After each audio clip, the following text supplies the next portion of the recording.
Hello, everybody, and welcome to Star Wars. What did I call it? Generals. What did I call it? General's Directive. Directive. Thank you, Maggie. Yeah, no Good problem. game. In for the I save. didn't know about it until I looked at the tweet. I didn't either. So, General's Directive. Thank you so much. This is the first session of this. I'm very excited about it. Unfortunately, Doxy was having some serious technical difficulties, so I'm going to run this first session without her, but we're also running without Mathis anyways because he is on an airplane. So, that's alrighty. Excuses. It is kind of a lame excuse, but, whatevs. So, anyways, we will we're gonna go live without them. So I'm excited about this because you're playing very different characters. Well, maybe not you. Wait. Very different characters from what we were doing beforehand. She's a killer robot, the other one. Come on. Yeah, never mind. Maybe not her. Actually, I'm playing Siam today, pretty much, and Wade is playing my character. That's true. We're just switching. We swapped, Yeah. except for we're pretty much. Except for I think my Like character is 4R, probably more 3T. evil than Siam. So They might be nicer. This is the light side campaign, according to some of the people in this is not chat. the light side campaign. It's like, yeah, exactly. All right, well, let's get started and see kind of how light or dark side this ends up being, right? So, True though, true. It could appear to be less. We've already murdered innocent police officers and tortured people in the other one, so I mean, you really make that campaign sound bad. it's a great campaign. We never said that was the light side campaign, though. That's true. That's true. So it's just another. This specifically is evil, though. is Yeah. what We This- have said. This one's intentionally evil, whereas the other one's kind of one of those like, we don't, we're just playing the game, and how things go is And how they Mathis go. is like, I'm gonna start bringing morality into. He did, just because of me. Yep. He's like, there's a mechanic in this that just to handle this problem. I think I'm gonna take into effect that mechanic. Yeah. All right. Oh no. Oh well, that's fine. All right. So, anyways, let's kind of get started here. Sure. So with the campaign's actually going to start off with you specifically, Maggie.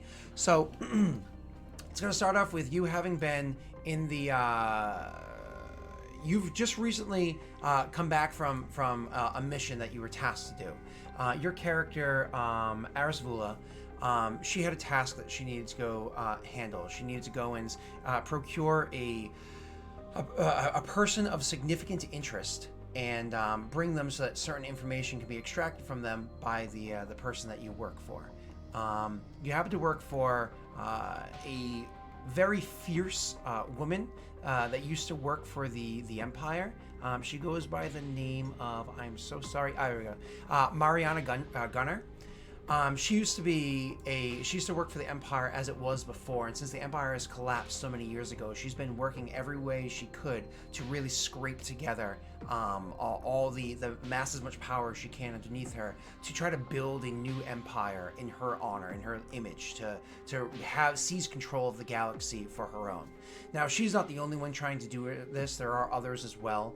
They are dubbed the Generals by those that are that exist within this world. They're dubbed the Generals. She happens to be one of them, and this is who you work for. She's a fierce person. Having started as a lowly stormtrooper and fighting tooth and nail and clawing her way up to the position she has, she's not somebody to be trifled with. Very bullheaded, straightforward, not one for nicey talky talk. She hires other people to do that job. That's actually one of the reasons why she has you under her command. She has attracted you to her because of what it is that she's able to offer. Interests that you have, she's been able to make promises for and deliver on those promises in the past. But she does not suffer failure. And when you were given the task to go and procure this person of interest to get that information, you did your task. You went with your ship, you went with the crew that you had under your command, your trusted ally Kuka came with you, and you did get this individual, and you extracted them, and you brought them back to the general. But it wasn't without incident. Unfortunately, the firefight that you found yourself in while still docked, while your ship was still landed, made your ship take an incredible amount of damage. Luckily, the pilot that you had on board at the time was skilled enough to get you away and off the planet and start heading home, but not before your ship took even more injuries. On the escape from where you would grab the person from, stray fire had injured them gravely. Though you did deliver them to the general, they ended up dying very shortly after the information was given. The general wanted to punish you for this, but you reminded her that your task wasn't technically a failure. You did procure the person, the information was given. So we're actually picking up with you having gone back to your ship, which is beaten, it's tattered, and you're not in a very good mood. You'd gone back into your ship just needing some shred of hope, some shred of good news to lighten this terrible day. When you make your way back to your quarters, the ship, of course, being yours, you are the captain. You do have the largest room, though you don't feel that way. All of your stuff all over the grounds, a blaster from somebody who had literally been knocked over, and their heavy rifle having been discharged within the ship itself, putting a hole in the side of your room. When you finally go into your room and you sit on your bunk, you look down at your data pad and you see that it has a slight blink to it, saying that you have a message. I click the message to read it. It just says, very simply, from a contact of yours, one that you trust very well, we found it. You see this smirk from her. As she first sat in the room, she's like super pissed off looking, like resting bitch face look. And as she hits the button and she sees those words, a smirk goes on her face, and she responds, "Where?"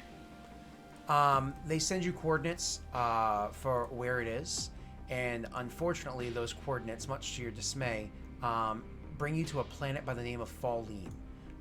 It is not just a mid-rim, fairly densely populated planet, but it's actually a very wealthy planet.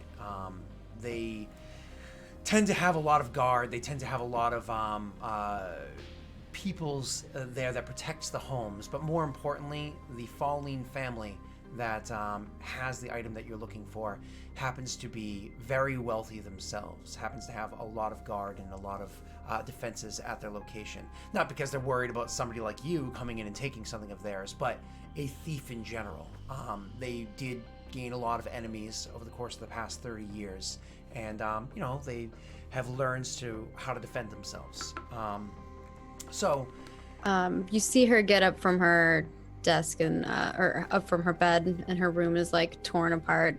And she goes to like a corner of the room where there's she pulls open a door, like a drawer that's been like kind of knocked, and something that fell on top of it, and she rips it open and pulls out this box and opens the box, and inside of it has some kind of like fancier looking clothing. She pulls it up and she says, "This'll do." With that, we're actually going to drag the time forward by a considerable amount. You get together with, you and Kuka get together with your contact and go over the details of this location, where it is inside the location that you need to procure the item that you're looking for.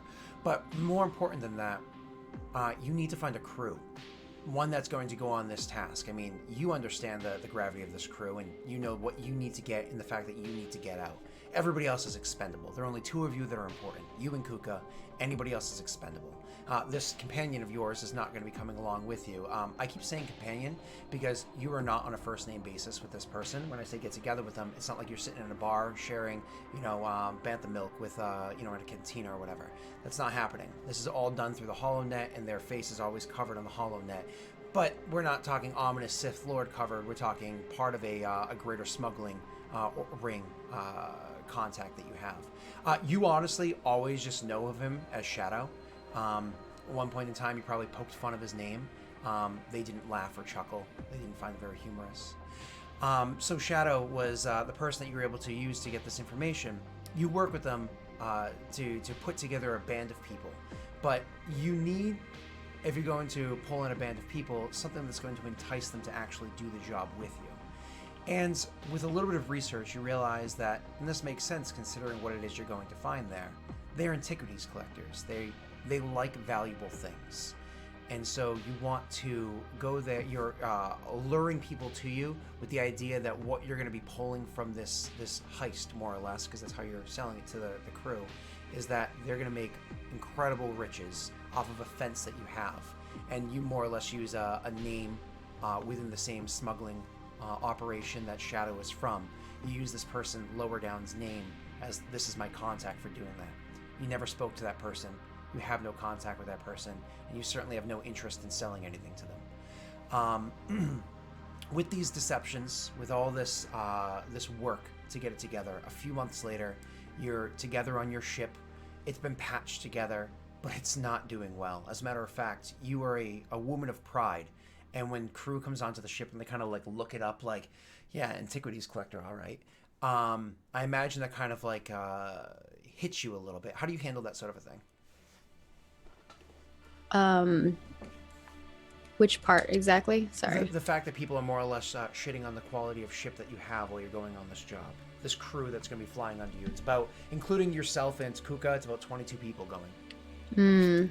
They're like we're inside of the ship and they're talking shit about it. Yeah, or as they're climbing aboard. This is again, they're recently hired people, not typical crew. Okay, and they're just mumbling or they're talking aloud.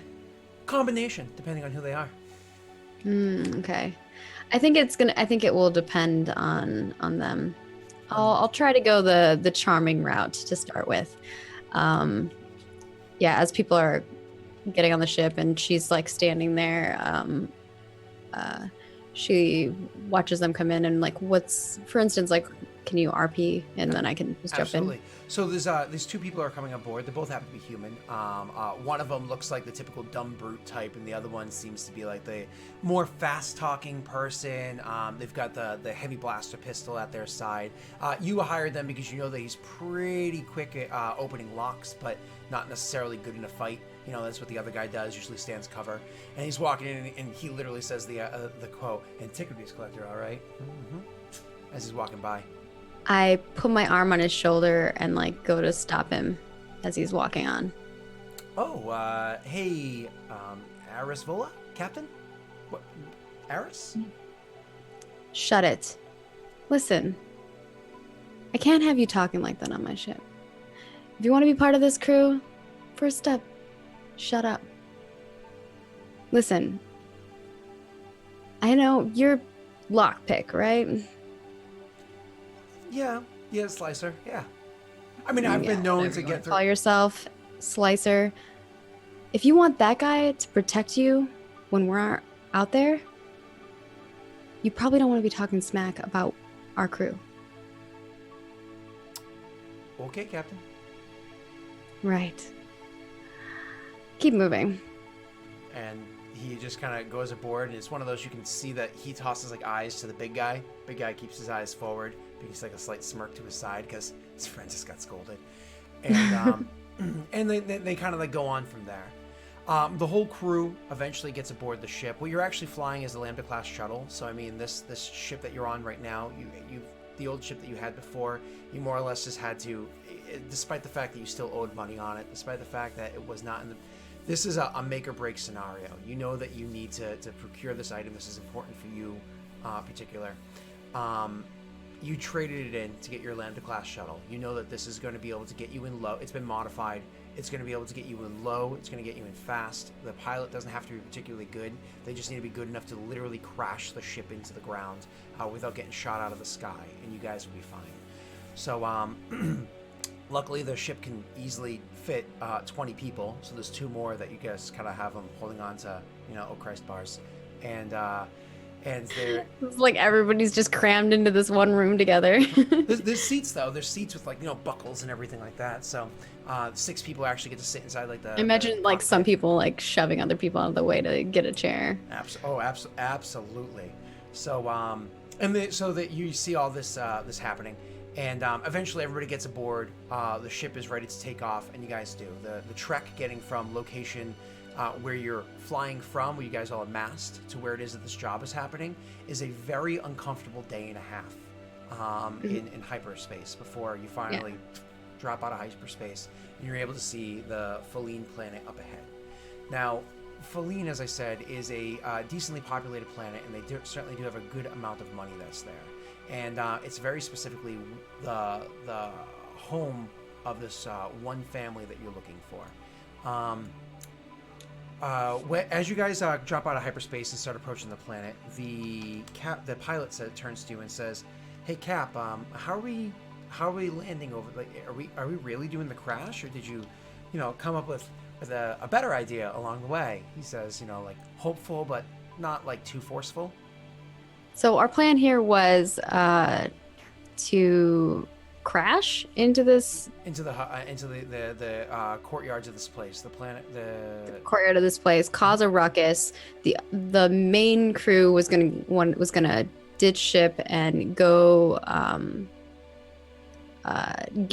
procure the ship that we're here for, while my elite crew was going to go and get this item that I have been keeping my eyes out on. Correct, exactly that. When he says that, I say, a plan is a plan. I never go back on it. Also, I wanted to say something before we lifted off. Sure. So rewind like a moment and then we'll come back to that. As everyone's like mumbling and stuff, I'm gonna do like a loud whistle. I'm not gonna do that on here because it would hurt everyone's ears. She does a loud whistle to kind of like rally everyone up and quiet them. And she says, "Look,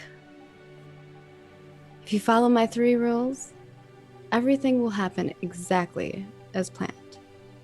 Number 1, do what I say. Number 2, don't touch me. Number 3, shut up. When we land, you know your jobs, do them. We'll return, come back with the goods, and everyone will be happy. And those of you who do a good job, potential for more jobs to come." Pretty much everybody there is listens to you and doesn't question, doesn't anything. You do, out of the corner of your eye, see that same person that you spoke to once before, about a day and a half ago. He kind of like leans over and he's whispering something to his big friend. And his big friend just kind of like shakes his head, like. Ugh. I walk up to that person. Mm-hmm. I turn to the captain because we're all in like this giant room. The captain, or not the captain, the pilot is right there, right? Mm-hmm. What is it called? Hold on a second. It's like a hatch, right? Mm-hmm. Yeah, access hatch. Pilot. Does he have a name? Yeah, his name would be Petron. He's Petron. Mm-hmm. Petron. Yep, How do you he's spell actually that? Petrean, Petron, and Petrean. Mm-hmm. Like Patreon. That's with an O. Come to think of it, yeah, that's funny. Patreon, huh? And he's actually a Celestin. Okay. Ooh, Celestin. Mm-hmm. Okay. I yell out I'm like, "Hey, Pet, can you open the access hatch really quick?" Now you're saying this as you're approaching the planet, so you're like in atmosphere. No, this space? is before we left, is what I'm saying. Oh, gotcha. Okay, gotcha. This My is apologies. before we Really have wide. even left off the ship. Doesn't even ask any questions. Just beep, opens up. Shoot the guy in the head. Tell big guy to carry his friend out of the ship. I'm actually going to have you roll, because the shoot I'm going to let you do, no problems. However, Okay. to convince the big guy to go, you're going to roll that one check for me. Okay. It's the one check that won't be on screen. It won't be on screen? Why? Just because I'm going to pop it up in a second afterward, a little bit. Okay. Yeah, I shoot him, Mm-hmm. and I say, "Hey, buddy, would you be a pal and take that outside?" Sure, and you're going to roll for me to convince him that your charm is... Oh, haha. That's funny, because of all the extra stuff that's up there. Let me fix that. Ha! Oh, shit. I'm usually in the passenger seat, not the driver's seat. Let me, and I'm going to let you... You told me to roll. And don't forget to drop the white one off of there, and you're good to go. Oh, yeah, sorry. Yeah, you're fine. I like that added boost. I like that. Spoilers, I can use the horse. He gets up very quick, like releases his belt, doesn't say a word, picks up the corpse, goes over to the door, throws him out the door, comes back, and then just before he even sits back down, stops to like look you in the eye. You can see that he's annoyed that you did that. There's no question, but he's looking for an order before he sits down. Like, are you done with me yet? Good job. She pats him on the like, I don't know how tall he is, so whatever, and says, "Getting brownie points. Have a seat." And then I'm gonna walk over to the captain seat. I'm assuming there's one. Mm-hmm. Yep. Even though this ship is very small. Yep. No, there is. Well, there's 6 chairs in the cockpit, so it's the one that's probably the most comfortable looking, where you can kind of like throw your legs up and watch what's happening, sort of a thing. So, yep, you can easily go over to the captain's seat, and wow, that was 2 successes and 3 advantages. That was an incredible roll. So, you against 3 purple dice. So he does that. He gets right back into his seat, buckles it in. You guys take off. Day and a half later, you arrive there. He says that you give your command of, "I don't change my plan once I make it." Sorry, guys. I didn't know what to insert for brownies. You are. They're like, "What are brownie points?" I'm like, "I don't know. Space I only can use the language I know." Yeah, I'm like, I don't know any desserty treats in Star Wars. Yeah, I was so- trying to think. I know there are desserts. I just don't know all their names. I'm so bad. I'm sorry. Yeah. Space cake. Not getting judgment from me. So as you guys are approaching and going to and start doing the landing, Maggie, as the opening scene is kind of coming to a close, and you're preparing for a light impact into the courtyard of this wealthy house, you already know the direction that you need to go. You already have the crew that's going to be splitting up. You hate separating yourself from Kuka, but you know that Kuka is going to be the best person to lead up to make sure that you get that ship, because you're going to need it to leave. It's like a tiny armory. This is when I'm going to have the 2 of you guys roll for me, please, your points. Oh shit! All right, Nerd. syncing up my pool. Mm-hmm. Is that right? It says 2 light, 5 dark. Oh, hold on. No, that's because it is not correct. Let me sync all that up for you. Do. Now we're gonna do force update. You guys can now do your syncs and then hit your. All right, rolls. I'm What synced. light or dark side points? You want light side technically, because it's the way that the sheets work. All right, now we're rolling Destiny. Mm-hmm. Destiny. Yep. Yeah, 1 and 1. It doesn't really matter because I can use both. That's a different thing. So on this, it's 1 and 1. So I have 1, you have 1. The ones that you're going to be using, Maggie, is on your turn when you want to use your force. That's when you roll as a separate thing. That's actually not a part of Destiny. That's separate. So you are actually able to see the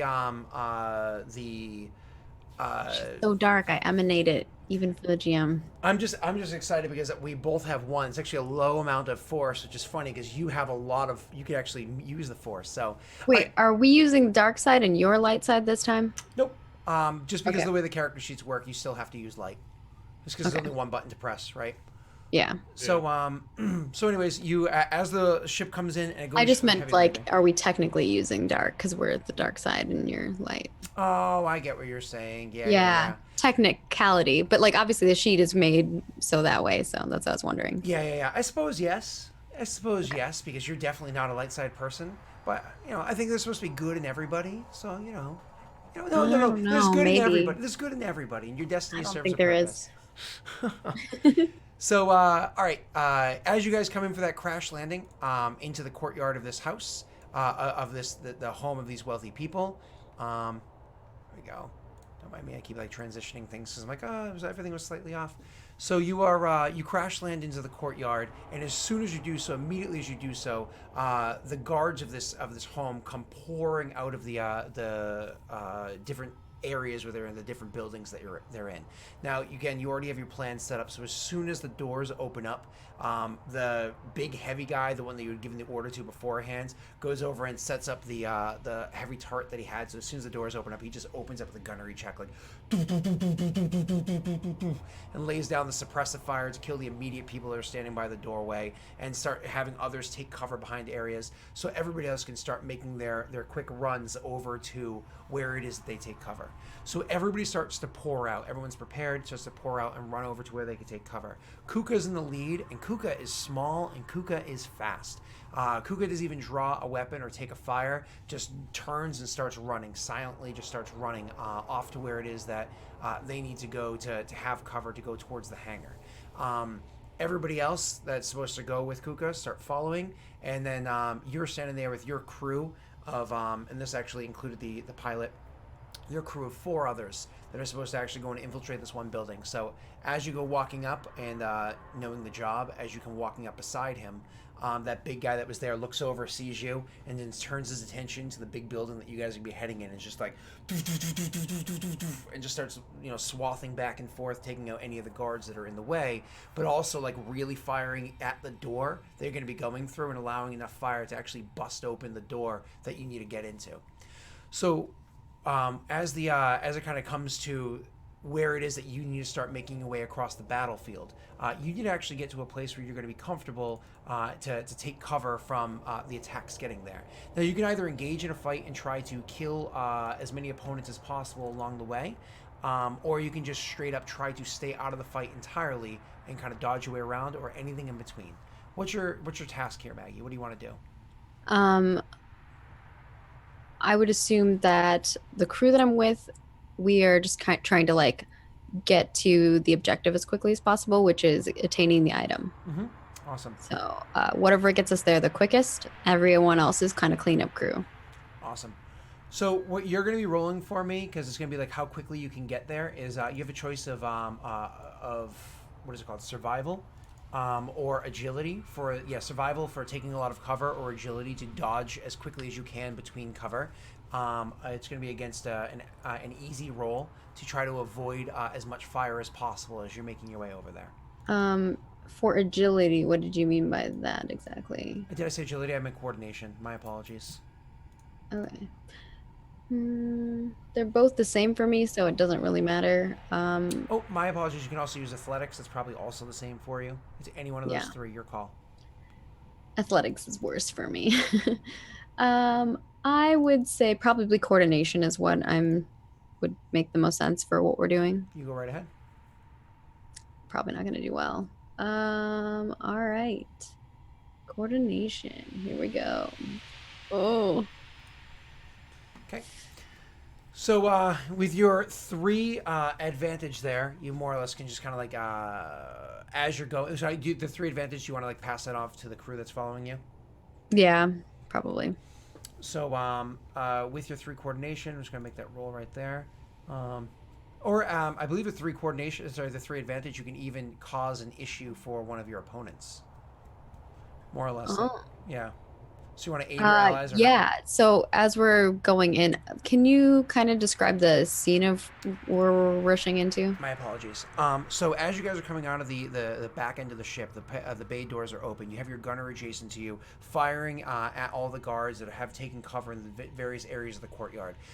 Kuka and the people that are following them have taken a hard right off of the ship and have actually head towards the bow of the ship, like the front of the ship.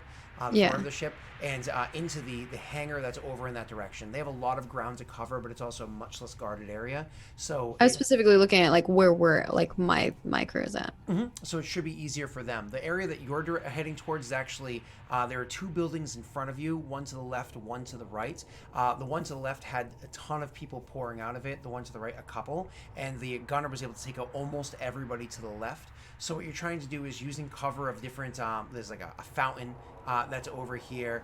There's actually a parked vehicle that's already been destroyed by the gunner using the gun over in that direction, as well as a couple of other small structures that are between here and where you're trying to go. You can kind of straight dash it for the door, or you can try to take cover between here and there as the gunners from the right side building are firing at you as you're heading towards the left side building. Okay. So we're not inside of a building yet. We're outside. Yep, you're right inside your ship, taking the crashed ship, taking your run out. Then I'm not sure what I could do to make the situation worse for the enemies, unless it's like, can we have the gunner give suppression fire to us? So while we're running, they're kind of like, they're maybe not trying to like hurt the people, but like trying to keep them away, like from us while we're running across. Absolutely, sure. Okay. So you turn to him and just more or less tap him on the shoulder and point in the direction for suppression fire. It's hard to yell over like the sound of the gun going off, right? And he nods and then wheels the gun to the side and just starts laying down suppressive fire, giving them disadvantage on their attack rolls against you guys as they go. So they're actually going to start taking that what is it called, downgrade to their roll. So I'm going to apply that right now. Why are you not working? There we go. Scott, can you boost your audio a little bit? I actually just did because I saw that in chat. Somebody had said it. Thank you, though. No problem. Thank you. So, Wade's really quiet for me. Am I? That's funny. Both of you guys were super loud for me earlier, but then I fixed it. So, all right, downgrade is applied, and they're gonna make that attack roll against you guys with their weapons heavy. So here we go. So because of the downgrade that had happened, they actually are taking they're firing over at you guys, and unfortunately every one of them is missing. But they're returning the triple advantage. They're actually returning suppressive fire to you guys, trying to make it a little bit more difficult for you to get to the door, making you kind of like hang back behind cover a little bit more. Maggie, you can give me a second to reset those rolls, and you can actually make that same check you did for me last time: coordination, athletics, or survival. And you're ready to go whenever you'd like. Okay. For this one, I'm going to roll survival because now we're just trying to book it to run there, right? Same. That's funny. It's worse. So the allies that you had brought with you, the 4 of them, actually have all been able to get ahead of you. So just like how the chaos of the battlefield, they've all been able to manipulate, work their way. This is not my strong suit. No. Have all been able to work behind cover to get ahead of you and get into that doorway. But the good side is that as soon as they went to the doorway, a couple of you can actually hear blaster fire going off immediately inside the doorway, and one of them is actually hanging out the doorway and now starting to provide cover, giving you a blue die for the next time you make your roll. So they're like hanging out and making blaster fire to once again give that same covering fire that's going on before. I'm going to have you make that roll in 1 second. So we're going to apply a downgrade. Oh no, that's funny. So apply a downgrade over here. The difficulty is going to be right here, and I'm going to have those bad guys firing at you again, same as they did last time. And they failed miserably in trying to hit you. Maggie, I'm going to have you roll in 1 second your last check to try to get into that door, and you can go. I applied the blue die for you. You can go whenever you'd like. All right, I'm gonna do coordination this time because it's more. It seems like it's more of a coordinating thing. Like they're firing, giving me cover while I'm rushing in. Absolutely. And yes. Awesome. So, like you had said, coordinating to get in there, more or less you're looking, you're seeing when the gun is going off, when the highest suppression is happening. You're seeing when that one person is blasting out. And they actually, the one guy that's been making it most difficult for you, you've seen him across the battlefield. Like, I will remember you. That one person, as soon as they start to duck behind cover, because the person hanging out of the doorway over here is blasting at them, you take that moment and you just run full out and are able to get into the doorway. Looking at the crew that you came to the doorway with, there's 3 more bodies inside here. Clearly, they just cleaned out the area a bit more. But in doing so, one of the people that out of the 4 that came with you sustained some pretty heavy injuries. So looking around at the rest of the crew, obviously your best slicer you had already dropped and kicked off the ship because you didn't want to deal with his mouth. Looking around at the best crew, you can see that your second best slicer does happen to be with you, and they're actually the one that was hanging out the door and taking that fire, trying to provide that fire for you. This one is actually an Ithorian, which is a very unusual profession for an Ithorian. But this is an Ithorian, and his name is Buktin. Boopton? Buktin. Yep.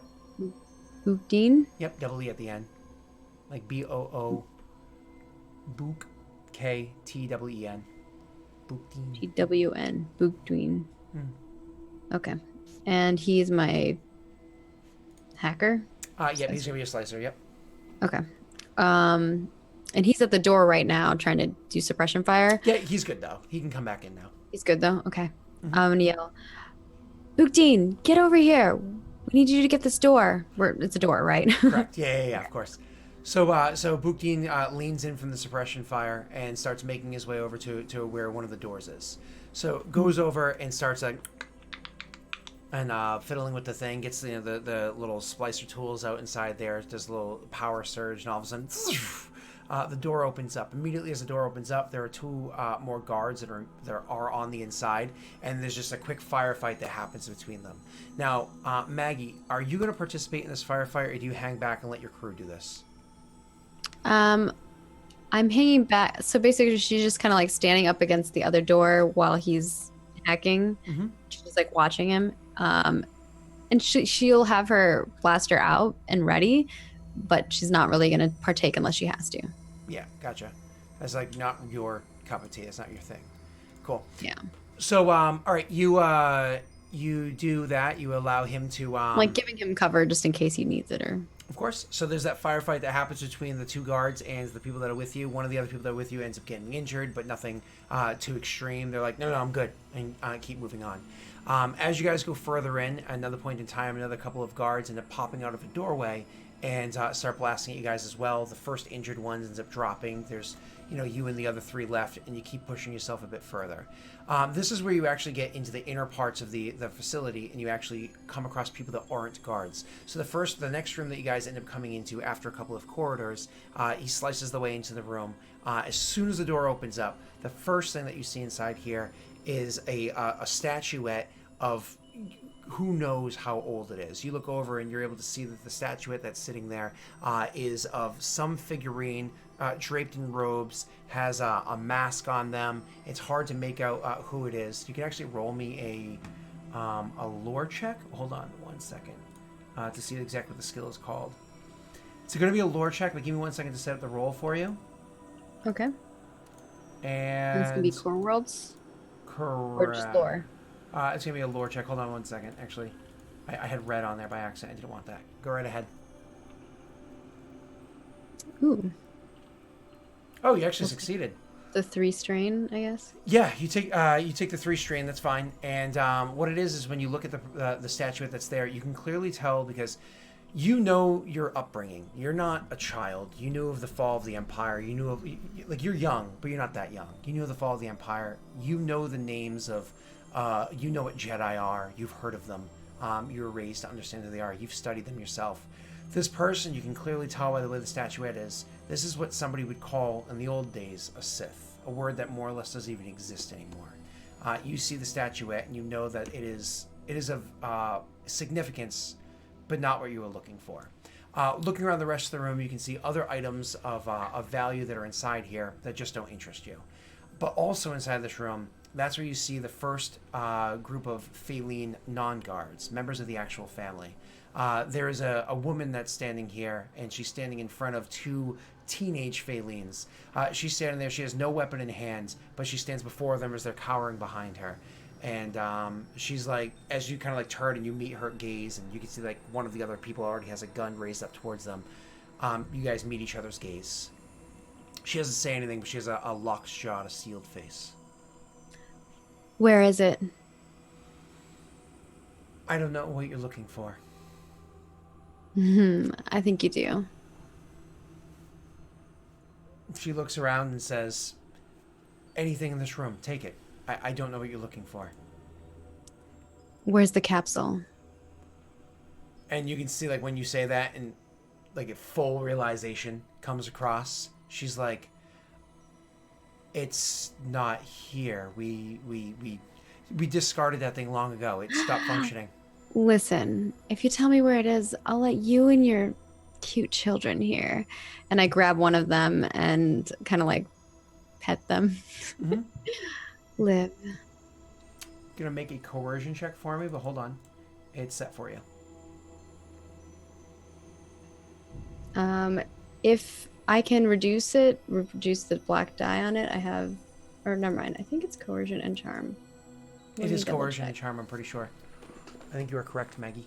Yeah, so if you have any black die, I can reduce it by 2. Is that already written onto the modifiers of your character sheet? It's on my talents. I can't add it as a modifier. On I mean, your- I can personally do the -2 if you want, or whatever. Do you mind going over to your skills chart for me? I'm on my talents and special abilities. But it says remove black die per rank of kill with kindness. So I have 2 or 1 of those. Mm-hmm. How many ranks do you have? 1.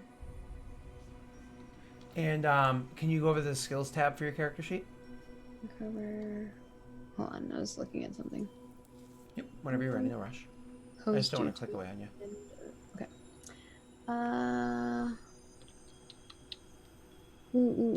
Hold on 1 second. Okay. Skills, and what would you like me to do? I'm going to add it for you right here. There's coercion and charm. There. That'll actually auto remove the black dice for I you. didn't know you could do that. You're good. So I actually do have a black die on there. This will be the test run to make sure that actually works. You can click it whenever you'd like. How does force work exactly in this? So like if I wanted to use force to help me with this So instead, what you're going to roll is, if that's what you want to do force, you're actually going to roll just the force die the same way as I had showed you to do beforehand, and you can actually do that. Okay. So I would just do that instead.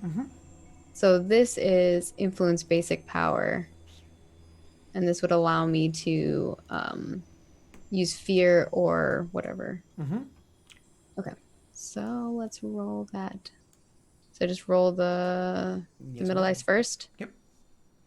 Okay, it's So, black. when Which you- I am trying to do that with fear. So usually the way it works in this game is if you roll a black die, it's actually more or less counted as you didn't get the power you wanted and you disregard it. If you rolled a white die, and I know you know this, Maggie, but if you roll a white die, it generates enough force for you to actually, like, you can actually use the force to manipulate the person that's in front of you. However, the particular power that you have allows you to use white or black dice. It just affects the roll a little bit differently. You generated a black die, so you can use it on this woman. You said the word that you said, and instead what you're doing is you're filling her with fear and with dread and so on and so forth. Because of the fact that you're filling her with fear and dread, her eyes like open up. You more or less, you say this, and I'll let you live. She's like, oh, my yes, of course, I want them to live. I'll show you where it is. Just let them go, and I'll bring you there myself. You think I'm gonna just let you get away with that? No, they're coming with us. Grab the other one. And grab them. And so we're gonna take all three of them and follow her lead. So two of the other people, so the non. Oh, and it's not charm and coercion, it's charm and leadership. So I'll change that on my sheet. There you go. That was my bad. Sorry. I just want to make sure I'm not cheating. So you actually are able to so the two of the others kind of like grab them up and like have the children there holding them solid. The only person that's not holding a child is the slicer, in case he has to do things. So you have an injured one holding a child, the uninjured one, and your slicer are the ones that are left with you. You're not holding her, I imagine. You're just kind of like walking with her, and you have your blaster out. Yeah, very confidently. Of course. And I have like the blaster behind her while I'm holding her arm. So Not holding her, but behind her. As you walk up to the next door that you need to get through, because she like leads you that direction, immediately your slicer, just kind of his instinct, rushes over to the door to start trying to hack into it. So he starts hacking through the door, like, and she's just like watching, like awkwardly watching his. Oh, I'm like, hey, pet, or is it? Wait, his name is Beak, right? Bookteen. Bookdwin. Bookdwin. Book, what are you doing? Oh, and it says in authority, and he's like, oh, sorry, and backs away. It's okay. I know you're just having fun. And I kind of like nudge her with the gun. She steps forward and ding, ding, ding, ding, bing. Door opens up and goes into another hallway. The hallway that it opens up into, there is a single guard that's standing there. You can tell that the guard's a bit younger. It's another Pauline. He's a bit younger. And he's got his heavy blaster rifle, which honestly, because of the fact that he's as young as he is, you're like, that hand cannon's going to take his arm off. And he's got this thing and he's holding it up and he's aiming at you and his arm's shaking. And he's just like, don't come any closer. I'll kill all of you. He says, Will you really though? Yes, I will. He says again, just like clearly scared as he's holding the thing up and he hears more firing going on from through the doorway and whatnot. Why don't you just give me that weapon of yours? Yeah, I'll give it to you, all right, you psychopath, he says, trying to like find some confidence in it. And you can see that the woman that's standing there, she's actually like, she's like seeing what's happening and she's like afraid, clearly, because of her children. And so she's like, the kids are with us. Please, the children, they're with us. Yeah, the children. You wouldn't want to hurt the children, would you? He's like, that's when he kind of like looks past where you are and where she is and sees the kids, because they're kind of like, one of them hoists them out to keep plainly in view, and he's like, no, I don't. She's like, yeah, please don't don't hurt the children. And she's actually gonna like turn to look at you, and she's like, I'm begging you, please don't hurt the children. I'm gonna step forward and try to grab the weapon from him. Okay. So you go to step forward to take it from him. Are you Not take the weapon from him, but like tell him to give me the weapon. Yeah, go like this. So when you step forward, do you step forward so you're like out from behind her, so it's more or less you're presenting yourself as a clean shot if you were to take it? No, I'm like taking her with me, but I'm grabbing. I'm like she's still next to me, and I have two hands, I guess. Okay. So I'm like holding my weapon on her and moving her up, and going like this for him to hand me the other weapon. So obviously you're trying to. I'm gonna click on this for 1 second. Sorry. Obviously you're trying to convince him of what it is that you want done, and so you know this is again in this scenario another coercion. And, Okay. And so I'm gonna set this up right here. Negotiation of you wouldn't want to hurt the kids. I guess it's not a For charm. this one, yeah, it's not a negotiation. But I'm actually going to have you make that roll, but then immediately afterwards, I'm going to have you make another roll. So first make your roll, whenever you're ready. Okay, so this is a coercion roll. Correct. Am I ready to go? You are. Ooh. Oh, because, well, yeah. Ignore that one. Well, you can just subtract that, right? Or should I re-roll? No, you're fine. You have the success, ignore the light side point, right? Okay. So, okay. Amazing. You succeeded. So, immediately afterwards, could you do me a favor? Remove that white die for yourself, but also roll for me a perception check. Perception. I'll get used to this removing that dice. I'm sorry. No, you're fine. Perception. Ooh. Okay, so while, of course, you take the one strain, I have to take that strain? Yeah. Okay. So, unfortunately, while he does this, you actually do convince him, but you realize it takes a bit more convincing. That you've been in scenarios where people are shakily pointing a gun at you beforehand, but he seems rather difficult to convince. And it was strange to you at first until something kind of catches your attention. It's like a taste in the air. It's almost like this sweet, musky taste. And that's when you realize there is ample pheromones that are just pouring out of this woman in front of you. The woman that you've more or less you've scared the crap out of. You can taste the pheromones that are pouring out of the air. They're clearly not directed at you, or at least not working on you, but she is definitely trying to work her charm on him, and it almost worked if you weren't just so good at your job. And so you can actually see like he's convinced, and you can actually, with that same amazing perception check that you made, you can see that as he agrees and he hands over the gun, she slumps more than you would have expected, and is acting kind of sheepish. I take the gun that he just handed me, point it at his head, fire it at him, pointing the other weapon at her. I'm like, I see what you're doing. Don't play any more tricks on me. He slumps to the ground, of course. She like jumps, and then when you say the words, she slinks down, and you can clearly tell she's broken. At this point, that was like her last ditch. Like, she's completely broken. You just killed a man directly in front of her for doing exactly what you asked. She's fearful. So she continues walking with you, goes over to through another room, and then finally over to another door where she punches in the code that's there, and the door opens up, and it actually opens up to a stairwell going down. As you guys start walking down the stairs, she does come to a sudden stop, and she's like, "There's a security system down here. It won't fire at me, but it will fire at anybody else that goes down there. Not myself or my children." Disable it then. I don't have the passwords for it. My husband does. It won't fire at me because it won't target the family, but only my husband has the passwords. Can I trust that she's telling the truth? You know that she's scared absolutely shitless, but if you're still like concerned as to whether or not it's the truth, you can actually make that roll for me. What's it called? A insight, I believe. Where is it? We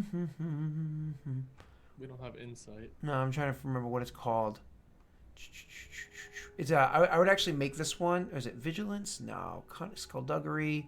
Negotiation, meta linguistics. Wow, this is a really hard one to come to the conclusion of. Perception. We'll do perception because it's based off cunning. Perception? Yeah, we'll do perception because it's based off cunning. Okay. Should I can roll? Can I roll now? Yep, you are all set. Ready to rock. 2, and I take a strain. Unfortunately, she's very. Sorry. Well, fortunately for you, her will is broken. You don't think she's lying to you at all. As long as you don't play any more tricks. I just want my Do kids your to live. thing. We'll let them live. So she does. So you want her to go down there? Mm-hmm. So she goes down and she gets everything. You can hear that she's down there for a couple of minutes. You can hear she's interfacing with some sort of terminal. Now the door opens up. You of course keep the children there. At one point in time, she actually comes back to the doorway and at the bottom of the stairs, so the stairwell, and like looks up to make sure the kids are still alive. She like looks up at you like pleadingly. How's it going down there? It's almost done. I've almost got everything. And then she turns and she heads back into the room, and you continue hearing interfacing for another couple of moments. And then she comes back. She says, "It's done. Everything's there. You can. It's all there for you. You can see. It's prepared. Just, again, the turret is on, and I can't turn that offline. I just can't do it. And my husband, he was in the hangar. I'm just kind of hoping that nobody went that direction." So there's a turret in the room? Correct. That's designed. It's more or less the IFF is designed to not shoot at family members, but anybody else would be an open target. You can shoot a weapon. I can. I'm gonna grab one of her kids, hold the gun to their head, No, please! Oh my god, my baby! toss her the other weapon. Mm-hmm. Shoot it. She tries to catch it, but it's like Or I shoot him. She tries to catch it, but it's so feeble because she's like afraid for her child.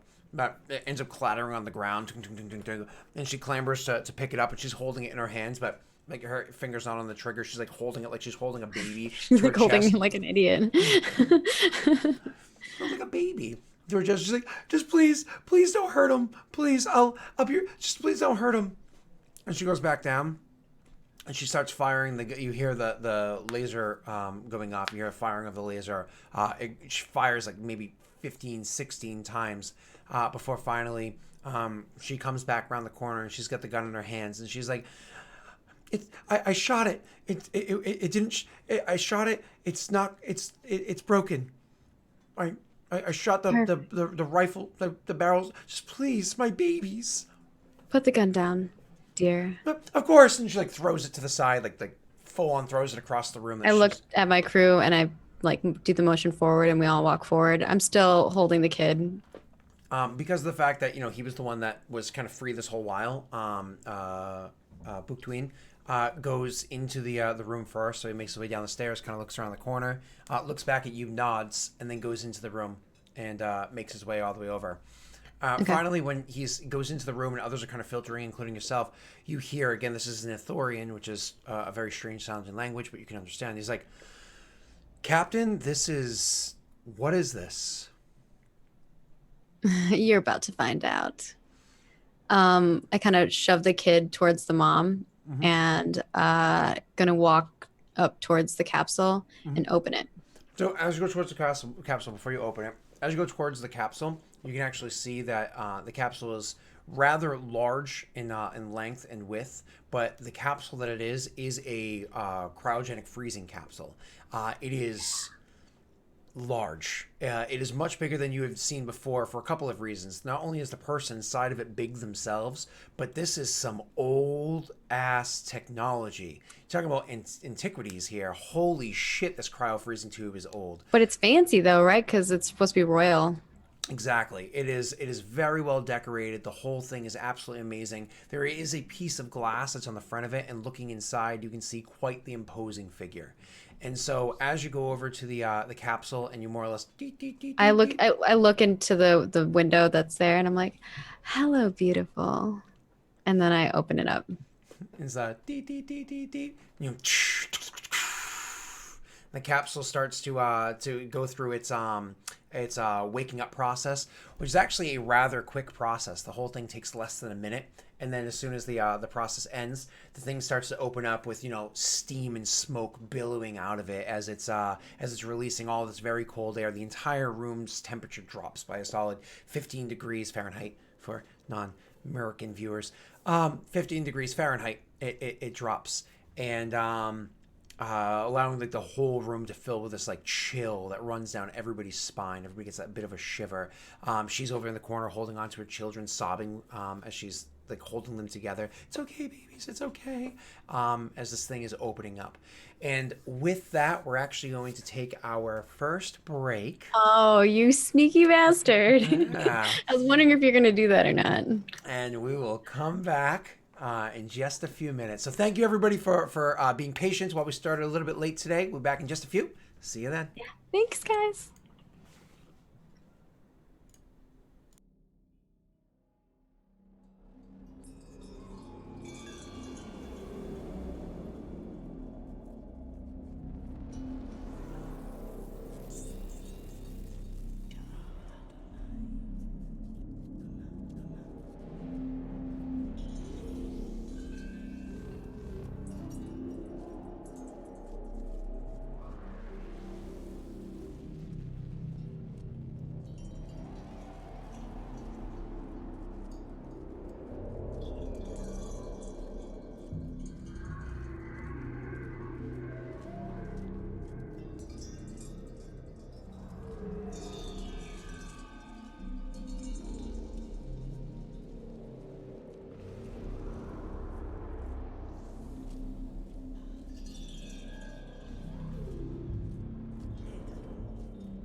Hello, everybody, and welcome back to Hour 2 of the first session, Star Wars General's Directive.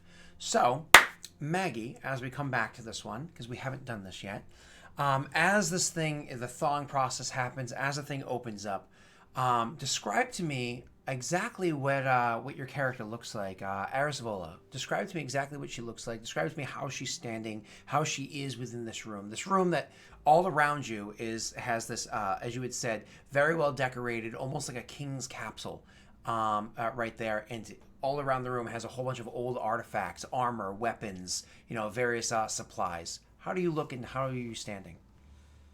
Eris Vula has kind of like this very charming way about her where she moves. Like it's very graceful in some senses. And she kind of like moves forward and opens up the capsule. And you see this 19-year-old Twi'lek, I don't know, everyone pronounces it different.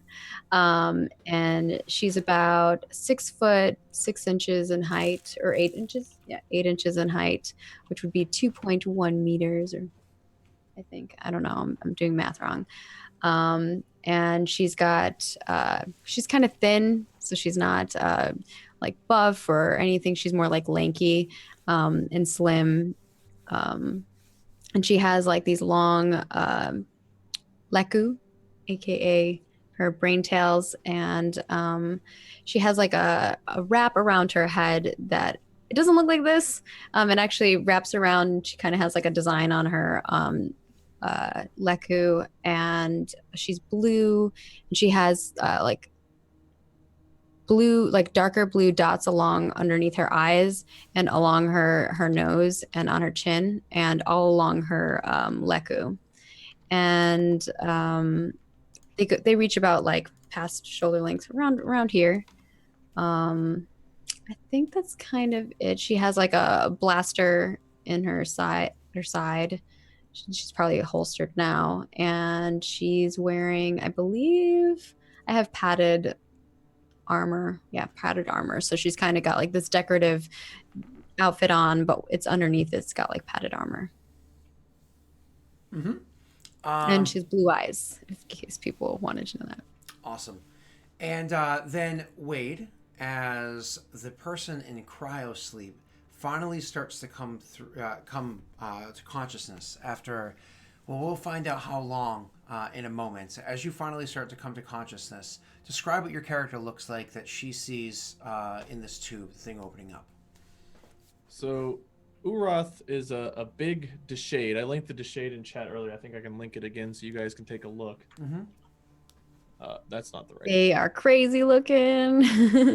Let me but they're awesome. When Wade and I were looking at characters and races, we were all debating about like what races we're gonna be. I was like, that one looks so cool. So Uroth looks very similar to the one pictured. He's mostly gray, a little bit of like red marks, black eyes. He's very scarred. You can tell he's been through a lot of battles. He's tall for a Deshade. I don't remember how tall. I think he's like 2.2 meters. I don't remember the exact conversion into feet. Their average height is 1.7 to 2 he's meters. Tall for one. He's tall. So it's like, let's say 2 meters is what, 6 foot? About 7 6? foot 2. So yeah, 7'2". There you go. Well, I'm 2.1 meters and I'm 6 foot 8 inches. Yeah, so I'd be a little bit taller than you. You guys are both fucking tall. Yeah, we are really tall. Yeah, we're really fucking tall. It's like how you know my family and really. 6'8". I'm 5'11", I'm tall and but when I'm with my lanky, family, though. I'm like the little guy. So like you guys are making me feel even smaller. Uroth is not lanky. He is very muscular. He looks like he could lift a truck, and he probably did in the past. Sharp teeth. Like you can pretty much look at the picture there. A little bit less red and more scarred. He's like a claw hands. Yeah, claw hands. So. You're literally a claw shoe. That's what I call my cat sometimes, is a claw It's a shoe. really cute name for this hideous beast, but I'll take it. And that is not what hideous Uroth to me. It's Uroth. So Uroth is. Let me type it because I'm gonna be bothered. It's just like Siam. You guys have to get it right, or else there's no point.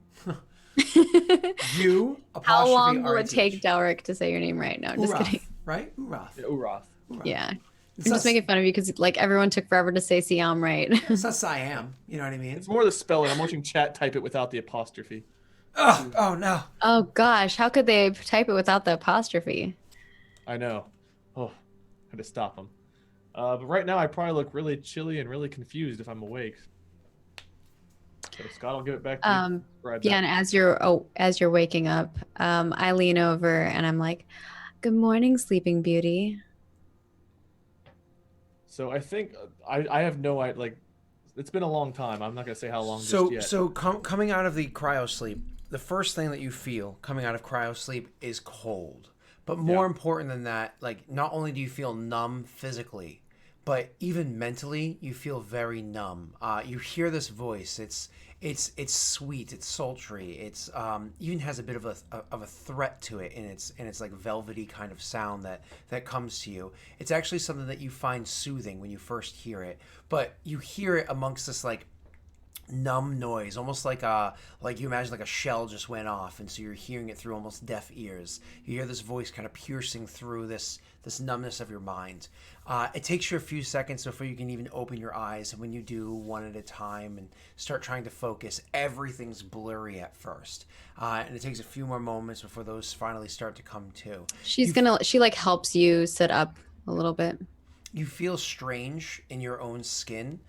You've never been cryogenically frozen before, but you've heard about it and you've heard about the effects. You know that there is sometimes a cryo sickness that happens afterwards, but you just feel what was described to you is not what you feel. This feels painful. This feels wrong. Something feels like something about this cryo sleep must have gone wrong. But you are alive, you're conscious, you're well. You're also at half strain. Half strain. Because, I'm an ass. No, it makes I'll sense. get you back for that. Yeah, well. Because when you wake up, like you have to like learn to walk again and stuff. I think. Kyle's gonna Normally. lose a kneecap for that. Yeah. Oh. He doesn't need one to drive. It's all hands. All hands. Capsule legs. Maybe I'll shoot better. All right. So as I'm waking up, my first thoughts are on what I last thought about before being frozen. So I hear Eris's voice. I don't even think I comprehend what she says. I just say, "Did Kuhn's plan succeed?" Oh, honey, so much has happened. Where's her? You see that family right there? I do not know this family. Where's Zinrum? Oh, you do. She's part of the lineage of Zinram, right? Yeah. Oh, that is them. You see, she like puts her hand like trickles her hand along the ledge of his capsule and like walks over like from him and like gets into from the middle of him and the family and kind of like has her hand like lightly touches the capsule and then turns to him and leans on it and says, "They've been keeping you asleep for 4,000 years." 4,000. How many years has it been since the Thorion arrival? It's 16 ABY, my dear. What is ABY? Who are you? Exactly. Did the Sith win or did the Sith lose? I've come here to get your help. My help. So the war's still going on. For 4,000 years? Something like that. Where's my weapon? There's always a new war going on. Are you with Zahir? I'm with you. And I brought you a present. I think my character's just like, he's trying to, he's not comprehending. This is not making sense. 4,000, how long have I been asleep? Zinrum, talk! And he's gonna look at the family directly. She like looks around for a couple of moments and she's like, Zinram? I had a great grandfather named Zinram. Maggie. And, Where's Zahir?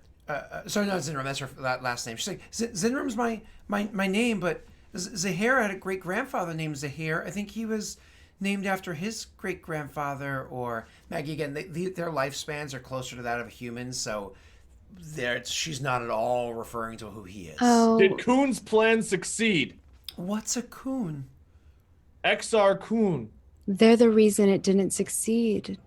That's what I'm telling you. You betrayed us? They did. What are you gonna do about it? I'm looking around the room. Do I see anything I can use as like a weapon? I kick over the gun that was on the floor. Slide it to you. As I say, How does what are you this gonna gun do about it? compare? I'm guessing this gun looks similar to guns. Very similar, absolutely. It's just much more advanced. When I say much more advanced in Star Wars, just for people that aren't very familiar, or those that played KOTOR and then also watched the movies, technology like skyrocketed, of course, many thousands of years ago, and then plateaued. And so every once in a while, technology get a little bit better, and every once in a while, get a little bit worse. But it's pretty much plateaued over the course of the past 10, 20,000 years. There's very little differences. So it's more or less style change, or because combat styles will change, so the type of weapons that they make to work for that kind of combat changes. But technology is pretty much the same. And as you pick up, I'm guessing you go to pick up the weapon, and you kind of have a questioning look on your face, and I'm like, it's been 4,000 years, but they work the same. I'm gonna pick up the gun, and I don't fully trust anyone right now. I'm very confused. Somebody tell me if XR Kuhn's plan succeeded. So she's just kind of on the ground sobbing and holding the two little ones. I say little ones; they're like mid-teens. So we're talking like 16-ish year olds. If you put it into like human terms, but obviously they're not human. And she's kind of like holding them and sobbing, and she's like, I don't know what you're talking about. Why have you let me sleep this long? My husband told me never to come down here, never to open it. Where is he? They Where were is just he? gonna let you sleep forever. He's at the hangar. She says, kind of trying to talk over her, but not. I'll take you to the items? hangar. What do you say, Wade? I must go see him. I'm gonna straighten this out now. I think you should straighten it out right now. I don't Starting know with you. I don't know what you speak is the truth. You don't know of XR Kuhn either. None of you do. Where is the descendant of Zihar? Do I know what he's talking about, actually? That's some pretty long lore check. I'm gonna have to have you make another check for me. Give me 1 second to set it up. But of course, when you were interested in him, it's because you knew stuff, so it's not an impossible check for you. But it is gonna be a 4, like last time. You are welcome. Oh no, I did the wrong thing. My apologies. There you go. So it's a 4 like last time. You're always welcome to use a light side point if you'd like. Upgrade your roll. Use a light side point on my own people?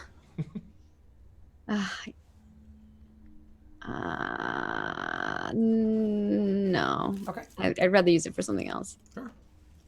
No, fail. I don't know. Fail. Take 2 strand. But none of you know what I speak of. I need to speak with the Here's descendant. I would like to. So, I want to use my force power to discipline or versus discipline check. Influence power if you use spends. I'm debating if I use control. I don't think I have to use control. I think it would just be the influence, right? to do which one? To influence him? Oh no, it's control because they can force the target to adopt an emotional state or believe something untrue. And you're gonna try to use this on Urath? Because I guess I want him to believe that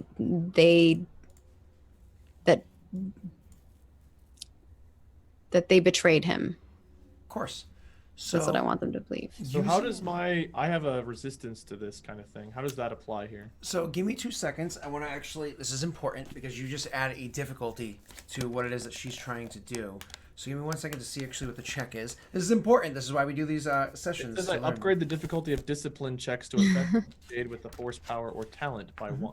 Because I think what she's actually going to be doing is rolling this check against your discipline. So let's see. So I upgrade the difficulty. Yeah, it says discipline versus discipline check combined with an influence power check. Discipline plus discipline. So I also combined- use my influence basic power. Yes. No, exactly that. So you're going to discipline versus his discipline, but he's going to upgrade the difficulty for you. So that's how it works. So more or less, what is you're going to roll a discipline first, Wade. Okay. Yeah, and I get to use the. I get Am I to ready use to roll the. Yeah, you can roll first. Yep. And discipline. That's amazing. Because she has to beat that. Jesus, I don't think I'm gonna be able to beat that. Probably not, which makes Discipline's sense. terrible. All right. Roll it. Plus Wait. one. Oh, sorry. Let me upgrade the difficult. Let me downgrade your ability. You 'Cause fucking got a triumph. That's insane. Fuck. So you go right ahead and roll whenever you like, Let's be Maggie. friends. I hate this. Okay, and I have my force power on there. Mm-hmm. Okay. Roll it. Yep. Whenever you like. Oh, yes. And I got the point. That's what I wanted. So I needed a light side point. So you're I not. don't know how this works now. So the more or less because it's discipline versus discipline. He actually was able to stop you from affecting his mind. I applied a downgrade. That's why you rolled so little, right? Because you're going against the shade. So oh, I'm so sorry. I would like to roleplay that out. I mic'd it. I didn't show the rolls. So anyways, you the lore check's right there. Okay, so you actually try to use the power in him, say whatever it is that you want to say, Maggie, but wait, you're actually going to be able to fully resist it, and more than just resisting it, I'm actually going to allow that discipline to make you aware of what it was that she tried to do. Though remember, I was gonna say, with the triumph, I'd like to be to know exactly what she was trying to do there. yeah, but remember, Yeah, you could tell that I was trying to use the force on you. it's not necessarily because of the fact that you do work for the Synth Empire. This is not something unusual to you. So like a regular person might be like, ah, that's not unusual to you. So please go ahead, Wade. Maggie first. What did you say to him, and Wade, how do you react? What did I say to you? I think I was saying that she, I don't remember it off the top of my head, but I was saying that they betrayed you, and you should start with them. And that's why I woke you up. So I think as you say that, I feel the force hitting me, and I just close my eyes and brush it off. And I just look directly at you. So the Sith are still around at least. Perhaps XR succeeded. You are Sith? Something like that. I don't know why you're trying to turn me against this family. I was loyal to Zahir, but if Zahir's long dead, I want to know why I've been frozen for so long. 1,000 years? Like a trophy? Trophy. Am I your trophy, Zinram? Look around. No, but we have trophies of Sith. We have some. Filled with trophies. Trophies. And toys. Ancient things that they just keep laying around. And you can have whatever you want. What conflict am I awake for? What is happening? That's what I told you. I woke you up to help you. Help me what? Well, what first. loyalty do you have to me or I to you? Well, we are can you? talk about that later. But to start with, I want to help you get vengeance. Vengeance. Yeah. Jedi Order. We're going after the Jedi Order. They destroyed my home world. It's coming back. I don't know anything, and it makes me angry.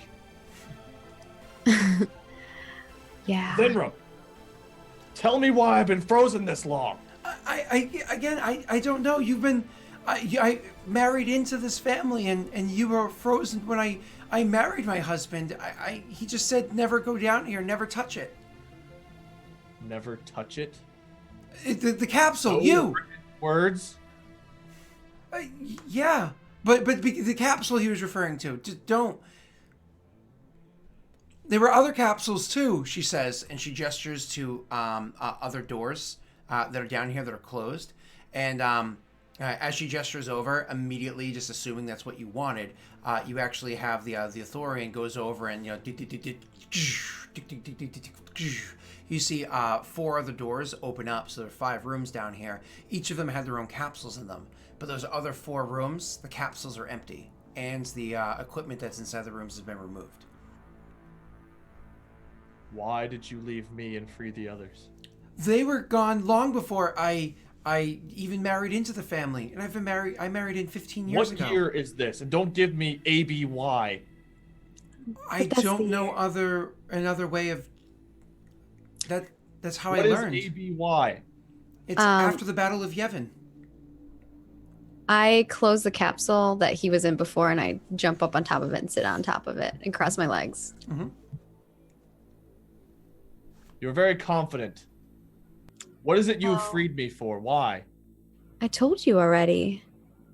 To start with vengeance, and I point at the family over there. I just threw my pen. I suppose that means it's time. The gong has rung. So I was The gong thinking, has gone off. I was like, bing. It hit my water bottle. That was a pretty good noise, though. Now I know how to make a gong noise. So I want to look around and see if any of my old stuff is here. The stuff that I would have had. All of it is there. And the years have not been kind to it. Looking at it, just walking over to the armor that you always wore, you can see it. It's there. The plating and everything that's built into it, the perfect fit that it was. But unfortunately, despite being held in a place like this, despite at least at this location being well maintained, it is very old. And you can see the wearing happening to it. Even if I it's see him looking at his stuff, and I'm like, see, they couldn't even take care of your things for you. But guess what? I can help you get new things. I can help you get whatever you want. I was loyal to Zahir. I am not loyal to you, New Zinram. What have you've not maintained? My armor, my weapons. You left me frozen for thousands of years. You refer to me as it. You know nothing of the battle I was frozen for. She doesn't know your royalty. See, we do. I don't. What would you have me do? I don't know anything. Again, you've been that way for thousands of years. We're not a part of this. This is a mistake that happened then. I think you should get revenge. Is my weapon down here, the melee weapon, at all usable? Oh, absolutely. But before you're allowed to pick it up, I mean, the problem is it doesn't turn on. So it's just the natural metal that it is, the blade that it is. So it's just raw, whatever your brute is, plus a couple of damage, plus 2 damage because of the weight of it. But it doesn't function when you pick it up and check it. It doesn't function. However, describe it to me before you actually grasp it. So it's like an ancient, like double-sided vibro, not like a double-bladed, like not two, but like a double-edged vibro sword or whatever the equivalent was back then. Mm-hmm. Like a big two-handed sword. Like a I naginata? expected obviously more than just a piece of metal when I lifted it up. Mm-hmm. It's a weapon that I think Urath carried with him through many. Do I know how we, like, me person, like my character, would I know how to fix that? Like, is there a way to fix that weapon, or will we just have to replace it type of thing? You're going to have to find the guy. Okay. Or gal. Or bot. Have you been trying to charm me, by the way? Do you want to, like, roll charm on me or something? I can roll charm on you, but I am trying to charm you, but, like, I'm not rolling. I can roll if you would like to combatantly charm. Excuse me, Wade, I'd like to say that Maggie's just charming enough without dice. So I was going to say, I mean, I'm listening to her so far just through pure RP. Yeah, that's usually how PC to PC goes, but if one PC requests, you guys can bring it to dice. Yeah, we can, like, earlier when I had to roll against you for the discipline versus discipline, that was, I was like, I would like to use the force on you. Yeah, I think that's a mechanic. I knew that I wasn't going to be successful in that because I know you're resistant to force. So I kind of just wanted you to know that I had force powers. Showed me respect the fact that you're a force user. Yeah. That gave you credibility there to me. Mm-hmm. Okay, so what am I looking at as far as the Zinram family? Is there just a lady and a kid? Are there several kids? There's a lady and 2 kids. Yep. But again, they're like, in your mind, they're of warrior age. They're not, it's not like you're sitting there and there's like children there. Like these are They're the same age as me, roughly. Like those kids are around my age. Like I'm 19. They're probably like 16, 17. Yeah. We're all around the same age. So it's not like these are young children. These are, again, of a warrior age. You've probably killed children, though. Oh, yeah, definitely. Yeah. The hard part here is, though, this is the family I was loyal to, so there's a lot of conflict within me. Mm-hmm. Even though I feel very upset at what they've done. You just woke up from cryo. Yeah. I'm just I'm gonna gonna eat look my directly at the two. They're both boys. You have like a devil on your shoulder whispering sweet nothings to you. Yeah, and a whole lot of confusion right here and no angels. Every Every time I'm trying to give this lady a chance, she's not giving me anything that I've wanted. Mm-mm. So I'm gonna look at the two boys. You two, you are warriors. Oh, sorry. You said it to them. My apologies. One of them goes to answer, like opens his mouth to answer, and she like pulls him back and closer to herself. No, no, they're not warriors. They're just my children. They're just my children. I jump down from the capsule and walk over to them, and I grab the oldest one, whatever one looks the oldest, Mhm. and I stand next to him, and I'm like, "How old are you?" 17 years. He's almost my age. He looks at you because like obviously you're young, but you do not carry yourself young. So it's like one of those like I thought you were like 26. Yeah. Looks at you like okay, intimidated, not sure how to take it. Not a warrior. You have failed this child. Our family aren't warrior family. That we're diplomats. The Zen Room are warriors. No, we're a diplomatic family. We stop wars from happening. We stop bloodshed. Then Zahir be damned by you. I'm gonna take the sword and just try to stab the mother. Sure. It's like the full chest. on, like that Right into terrible the TV chest. series arrow. Yeah.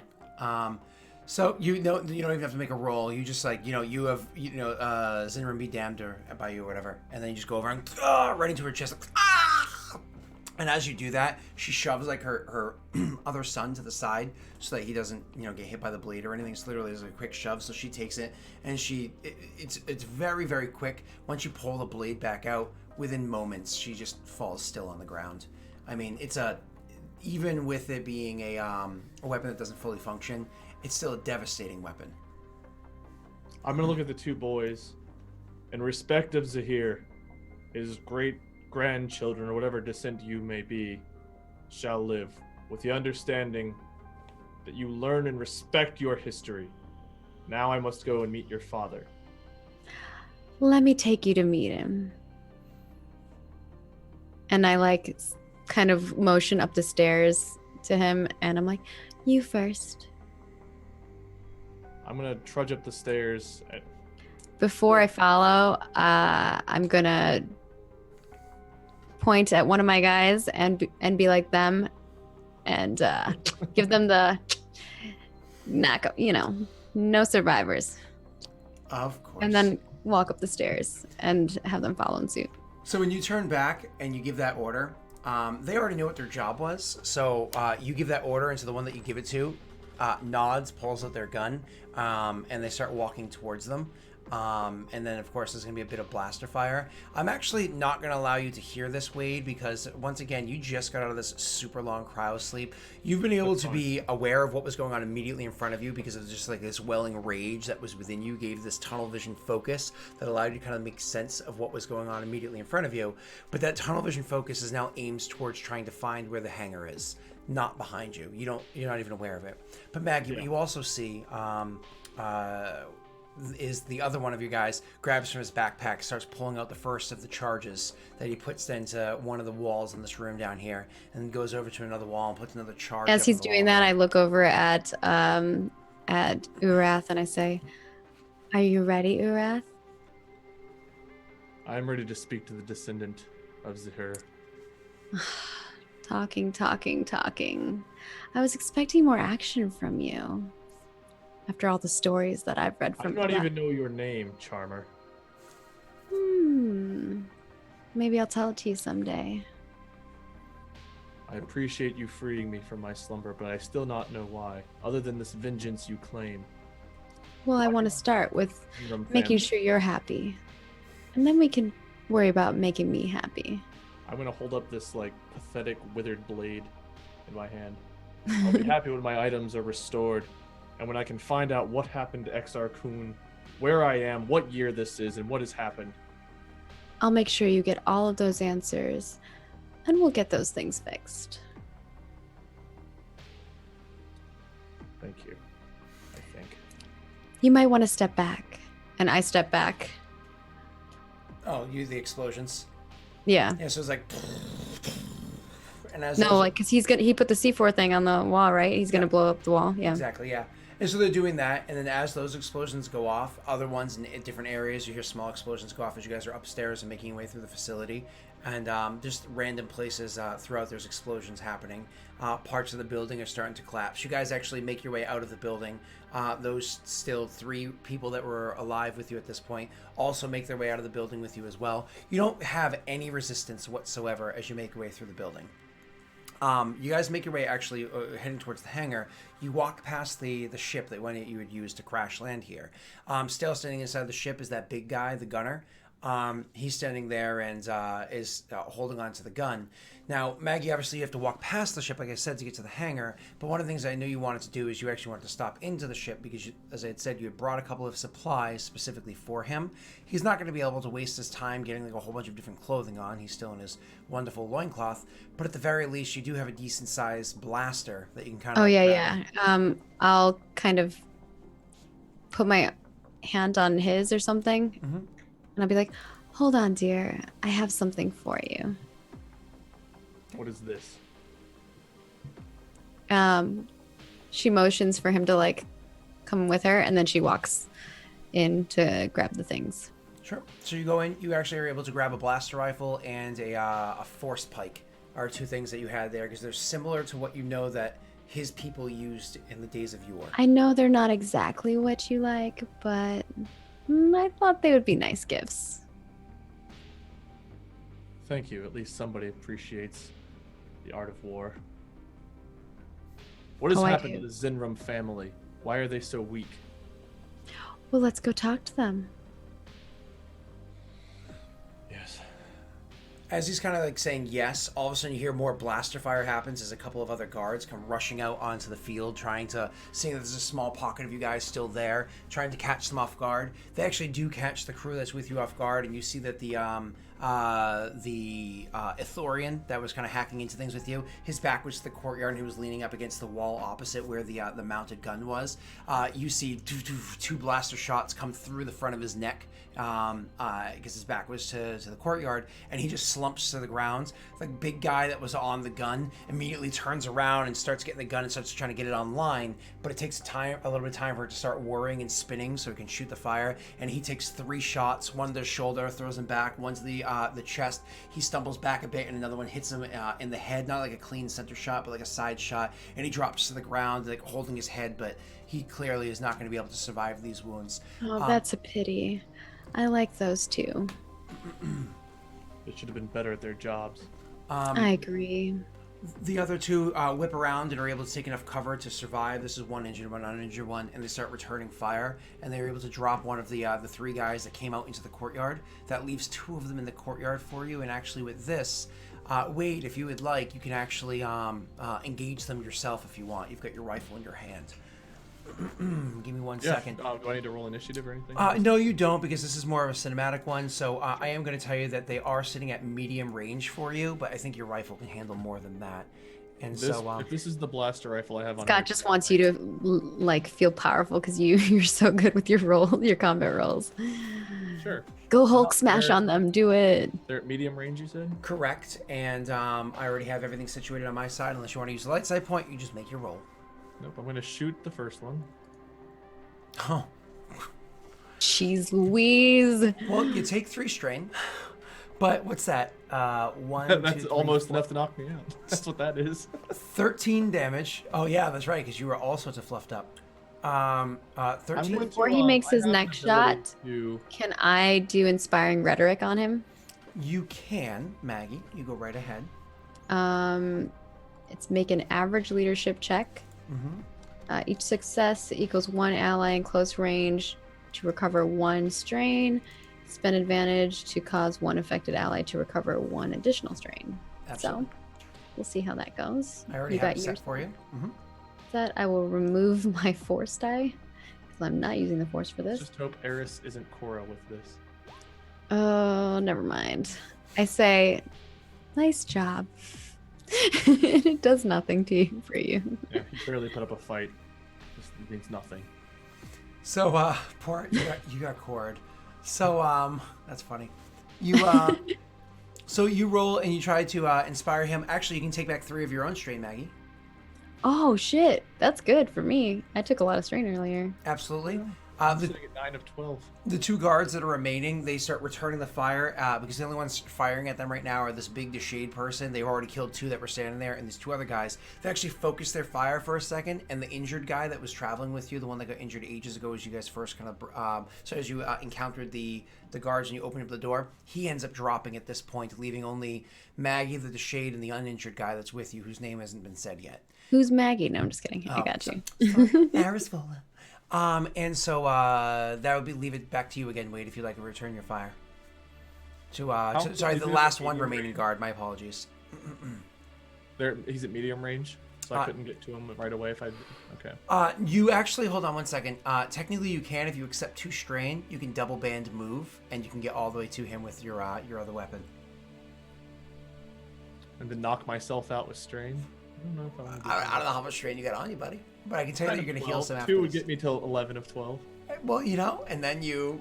I do have a combat ability, Second Wind. It's an active ability though, so I guess it would take a round to use to heal strain equal to ranks. If it doesn't say otherwise, then it is it's an action. If it doesn't say otherwise, I think. It just says once per encounter. It's an active ability. It says once per encounter may use Second Wind incidental. Incidental? Oh, incidental. Okay, no, that doesn't take your turn. You can actually just do that right now and heal 1 strain. Okay, so I'm gonna do that. Yep. And then I'll just shoot him back. I wanted to charge in melee, but I'm just gonna shoot back. Give me 2 seconds to make sure you're good, and you are. Go ahead. Okay. So you line up your shot at the other one. You can heal 1 more strain, and then I'll you do that. you take the other guy out. He drops. That leaves just the 2 of you and the 1 guy that's left with you, Maggie, Arisvola. And so the 3 of you left. The other was dead. And you, like you had said, they should have been better prepared for war. The 3 of you start making your way towards the hangar from here.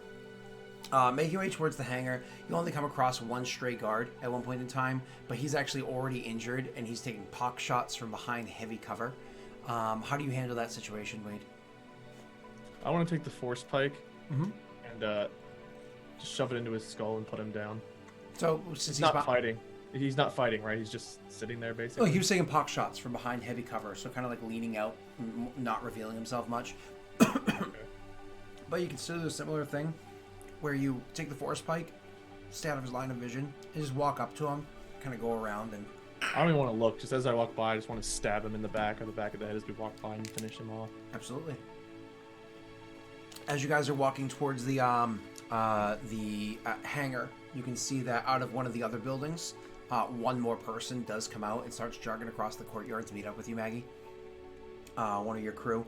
He's got a limp to him. He's got an injured leg. Clearly took a blaster shot to it, but he's not complaining or anything. Just jogging across the courtyard to get to you. And then once you finally, He's with us. At least this one can take a hit and still run. away. No. So you guys make your way over to the hangar. When you open up the hangar, what you see inside is a ton of ships that are there. I mean, there's obviously like the more modern day ships, the ones that you would typically use for your daily travel, for stuff like that. And then there's clearly the antiques. But what's really catching your eye, as a matter of fact, the one ship that is just starting to power up as you guys come walking into the room is a very, very large ship. This thing is 100 meters in length, 88 meters in width. It is a massive, massive ship. As a matter of fact, neither one of you guys have to roll for this because Wade, you would... Oh, perfect. They're starting it up for us. Wade, you know what it was because these were invented around during the time that the war was happening, at the tail end of that war. This is actually a Fury class Imperial Interceptor. This is a massive, massive vessel, and it's starting to come online. As you guys are walking through the hangar, making your way towards it, you do see another type of vessel that catches your eye, Wade. It's actually an old Mandalorian fighter, but it's one of those ones that you do not want to fuck with. Those they're designed for like dive bombing planet side from orbit, so they can kind of like cut underneath any aerial strikes no problems. Yeah. So anyways, you Like say a it's war drop pod ship, basically. exactly, and so you see that thing and you have memories of it, and you're like, haha, I've learned about those. But you just keep walking across this to get to where they are, and all around the ground you see tons of bodies littered here and there. You see bodies of clearly members that are part of her crew because there's no like set uniform to them. You can see bodies of those that are clearly members of the guard that belong to this house. You can see bodies of mechanics, bodies of just other Faeline that happen to be around. But there's one in particular person. Some of them are still awake and like writhing, but clearly not going to make it. Excuse me. But one in particular one. Baklava is like flaky. This is like piece like caught in my. This one in particular person does catch your eye as you're walking. Urath. It's actually a Faeline. He's on the ground and he's actually crawled. You can clearly tell by the line of blood that's behind him.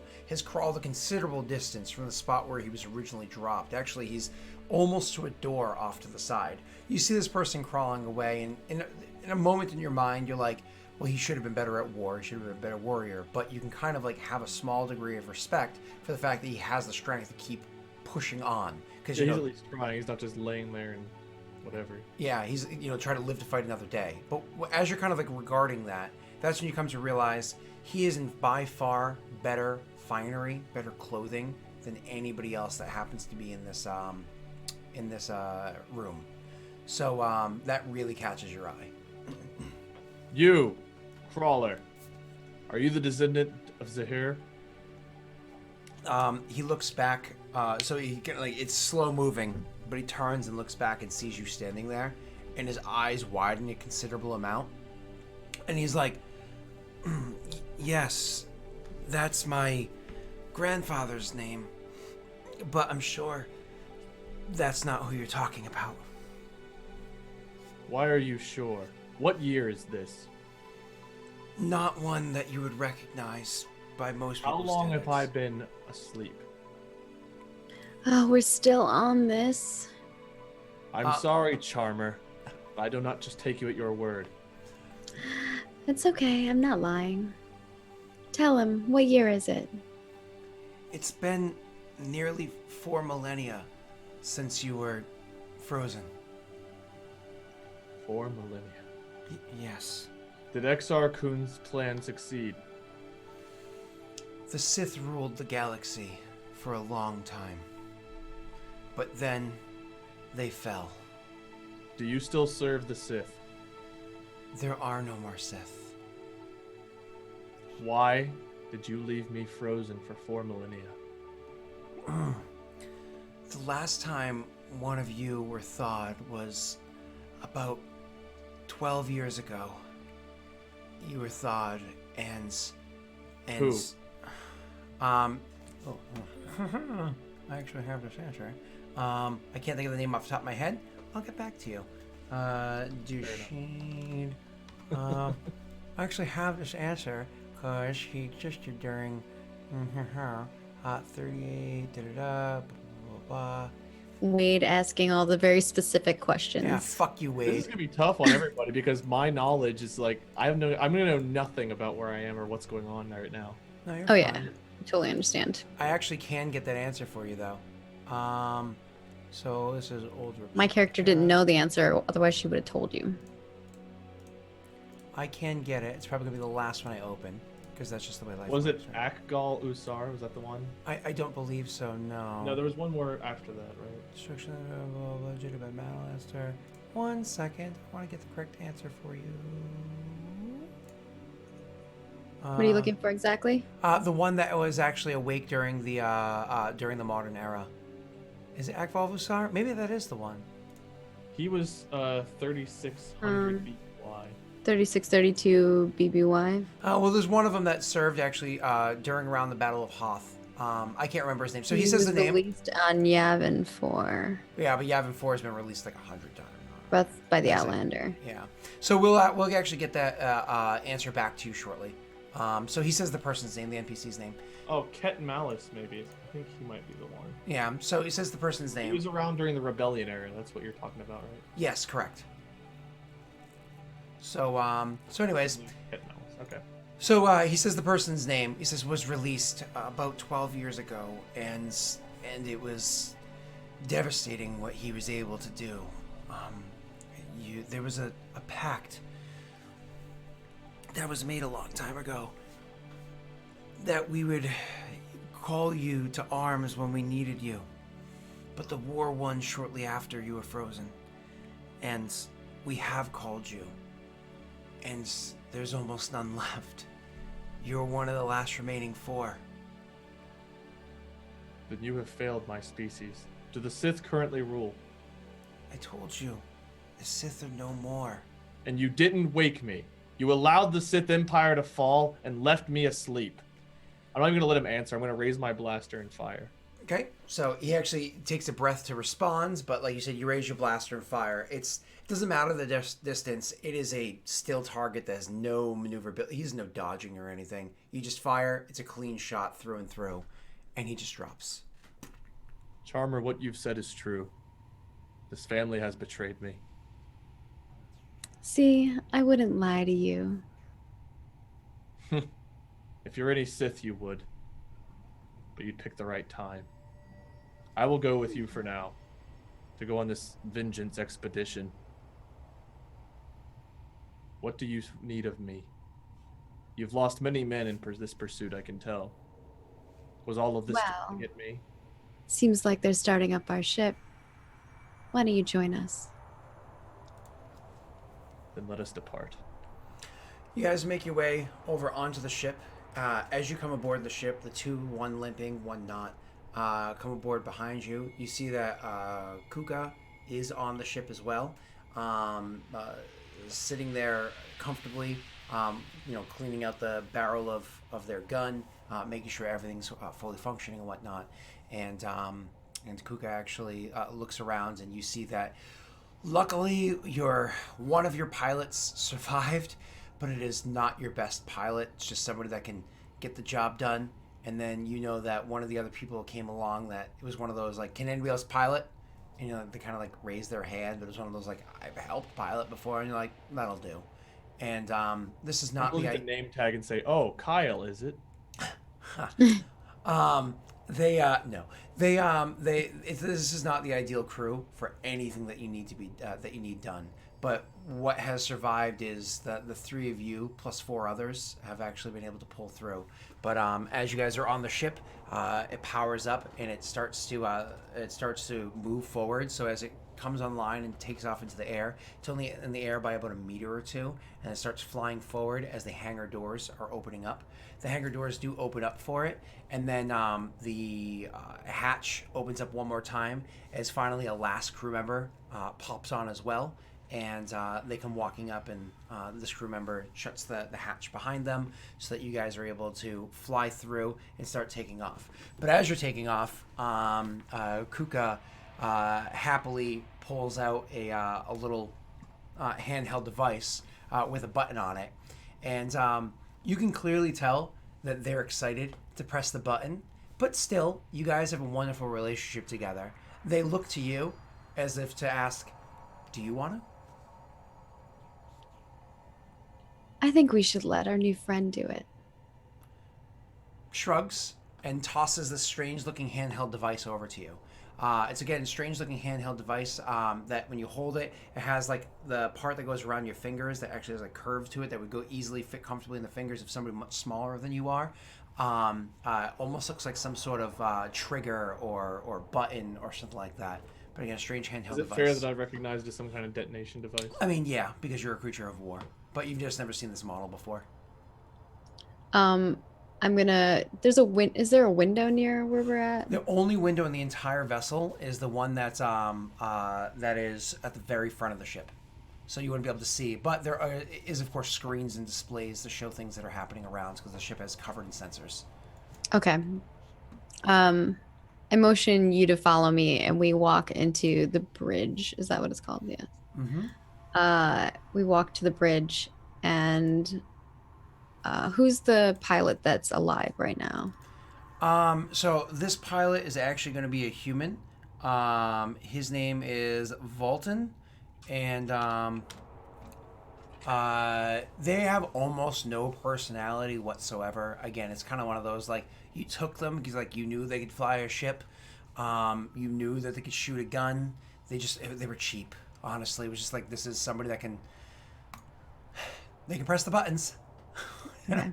I can't open whatever you just sent us, by the way. Oh yeah. You can't open what? He just sent us something. I can't. I'll do it a different way then. Don't worry about it. You're good. Good, Maggie. I say, Walton, can you get the area on the display for us? Volton presses a couple of buttons, like nods, presses a couple buttons, and gets it on display. And then I look over at Ureth and I say, whenever you're ready. It is a sad day that Zahir has failed, and his lineage has failed as well. This is a mercy killing.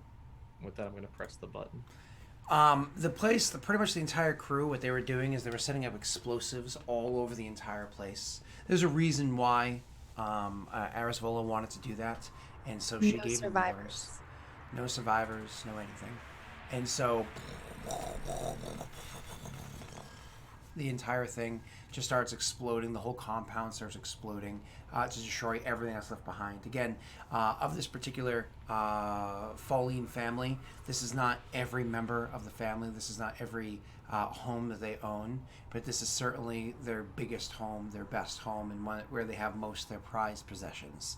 So this is a crippling blow to that family as you are flying off into the skies. With this I'm standing next to happening Urath, and I put my hand on his shoulder, and I say to him, as we were looking out at this, as the explosions are all going off, okay. It may be a mercy killing, but this is the start, or it may be the end for them, but it is the beginning for us, the beginning for you.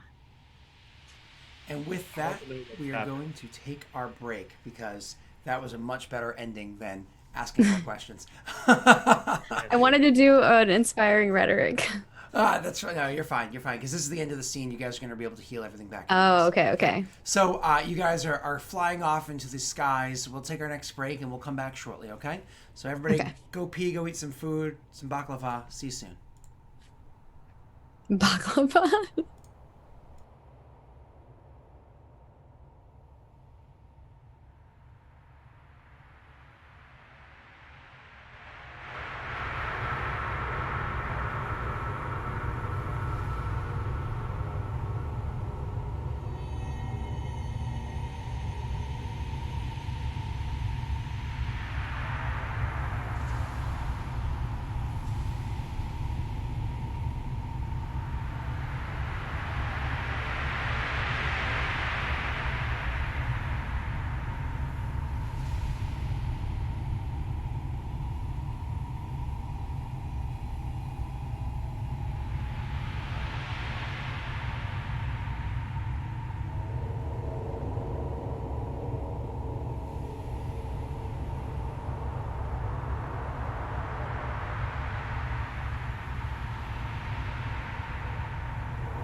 Hello, everybody, and welcome back. Okay, so you guys are aboard your ship. Again, this is a Fury class Imperial Interceptor from like the days of yore. So let's take a moment to actually describe this vessel for you. So the vessel itself is Besides sexy, beautiful, amazing. Maggie. I said the vessel, not myself. So it's about 100. Wait. Sorry. It's about No, 100. that was the proper remark for it. Wait. I honestly didn't even. Natural instinct. What did you say? I couldn't even see you because I didn't say anything. I went. Yeah, good. He face palmed. Oh. So, anyways, it's 100 meters long and 88 meters wide, which is ginormous for a vessel. I'm actually have it set as silhouette 5 for game mechanics. So the reason why it's 100 meters long is because much like how you imagine the actual TIE Fighter interceptors being, but blown up on a much larger scale, the thing has a body. It has like a nice thick body that is the full 88 meters wide. Sounds like a little Thick bit. hot body. Mm-hmm. Sounds like a little bit of hole on the outside where the wings are.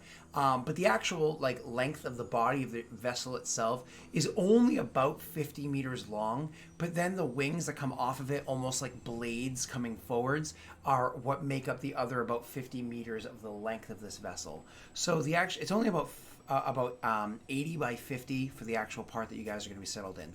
When you go into the vessel, and there's a couple of different ways to get aboard, but the primary way into the vessel, it brings you into like the... My brain just stopped working for a second. My apologies.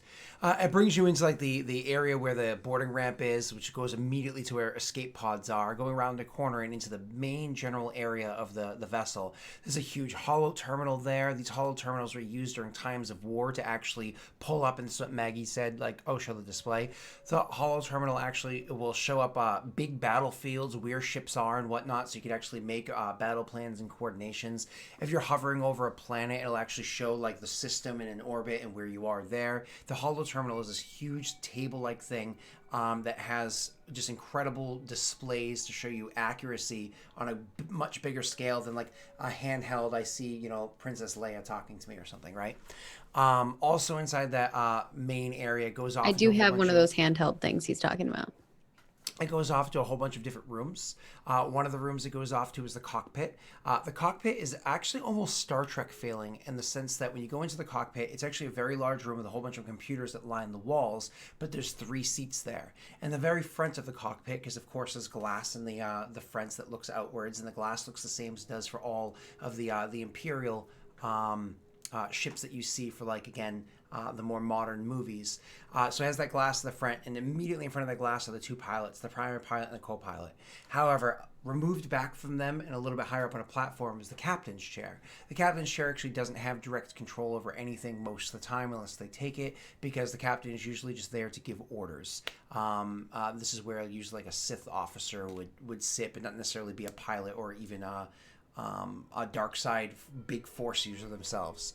Also after that main room is where the captain's quarters are. There's actually a very large room with a huge comfortable bed, a computer that allows them to interface to the rest of the room, a meditation area, so on and so forth. Because some actual Sith actually used to use these vessels, it is actually a large meditative room that even has training facilities built inside of it, so they can have privacy while doing those things. There's a medical bay in here that can cryo freeze up to 2 people at a time, or treat normally 2 people at a time in beds. There's a dual engine off of this thing. They have probably Maggie's favorite part, a conference room that's built into the left wing of the vessel. This conference room is huge. There's a long table into it. Once again, it's a hollow display built into it. It has refreshments and whatnot that exist in there. But again, a table that you would sit down and have important meetings with one another, with important clients, whatever. Off that same left wing is going to be where you find your crew's quarters, and then the right wing is going to be where you find your cargo hold, and that's it. Engineer stuff, yeah. Yeah, it's more engineering stuff because that's on both sides. Yeah. I think it's the engineer room. And then on each of the wings at the very end, instead of going to other rooms, at the very end, there's a small little compartment that people can get into. This is where the gunners go to sit down, and each gunner has control of 2 different lasers. It's the pilots that can control the missile launchers that exist on this vessel. You guys, I get to say fires the missiles at some point in this campaign. I'm so excited. So that was There was a long explanation for more or less saying this is a huge luxury ship that's not designed just for battle, because against the Interceptor. Not only is Fury class Imperial Interceptor, not only is it designed for battle, it's actually also designed for luxury as well, because of, again, Sith would ride in these things back in the day. All right, so that's an over explanation. You guys go walking in, that whole bit happens, so on and so forth. But Yeah, we were in the bridge, and like after or like while we're standing there watching everything blow up and flying away, Eris has now like she's like sitting in the chair, but not like the proper way. She's like this way, like the length way, and she's got her like legs up in the air, and she's like lounging, and she's looking up and watching Urat's reaction as stuff's happening. And then she looks over at him as I guess we like watch for a while, I guess, in silence, and as we fly away. And then I'm like, oh, we should probably figure out how to fix you up. And she like jumps up from the captain's desk or captain's chair and starts walking to the door towards the medical bay. Fix me up. What do you mean? Well, you just got out of cryo. So sometimes not everything's working properly. A med check. That makes sense. I'm familiar with this vessel. One similar around in my time. Oh, perfect. Then you should feel right at home. Not much feels like home, but this vessel is a good ship. I'd say so. I'm gonna start like I think I know the layout of the ship from the vessel similar, so I think I'm gonna head to where I believe the med bay is on my own and just walk over there. Yep, because again, don't know the specific ship, but you're very familiar with the general layout and whatnot, and so you do just walk over there, and when you open up the door, the medical bay is there.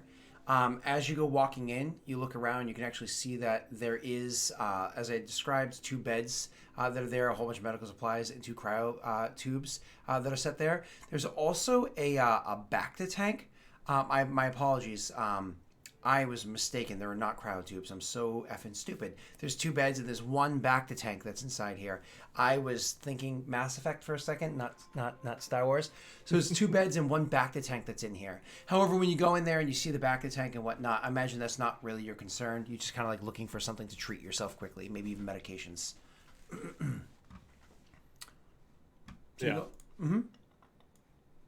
I don't even know, like, I don't know if there's anything wrong with me. I think I'm still very disoriented. I mean, I've been fed a lot of information and been frozen or whatever for a long time. So I think I don't even know if there's something wrong. I'm just kind of going through the motions right now. You're disoriented, really. We have a doctor, right? So when you actually go into the room and look around to see, like, is there a doctor in the house? You look around, you actually see that there is a built into the wall, there's a compartment, and you can tell by the plating and everything that's on it, going over and checking out. There is, in fact, a medical droid that's here. However, with a quick, you can actually see that the medical droid is currently offline. And so it's one of those, the medical droid's offline. So apparently there's something in the ship that needs to be, tweaked or fixed to get the medical droid to come online and function, but currently it's not. We'll get that fixed. On comms, who's my engineer?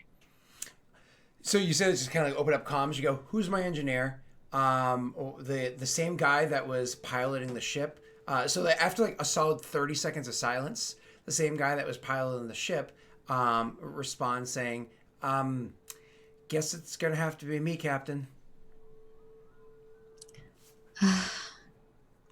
Not much of your crew survived, it seems. Well, it was quite a feat to try to get you. You lost many men. Hopefully they fought better than the They're boys. results of thousands of years of failures by Zihar's family. Look, I knew most of them wouldn't survive anyway. I asked you earlier if you were Sith, and you said something like that. Are you I what's don't left really of know the Sith? what I am. She sits up on top of the table that's up there and crosses her legs and looks at him intriguingly.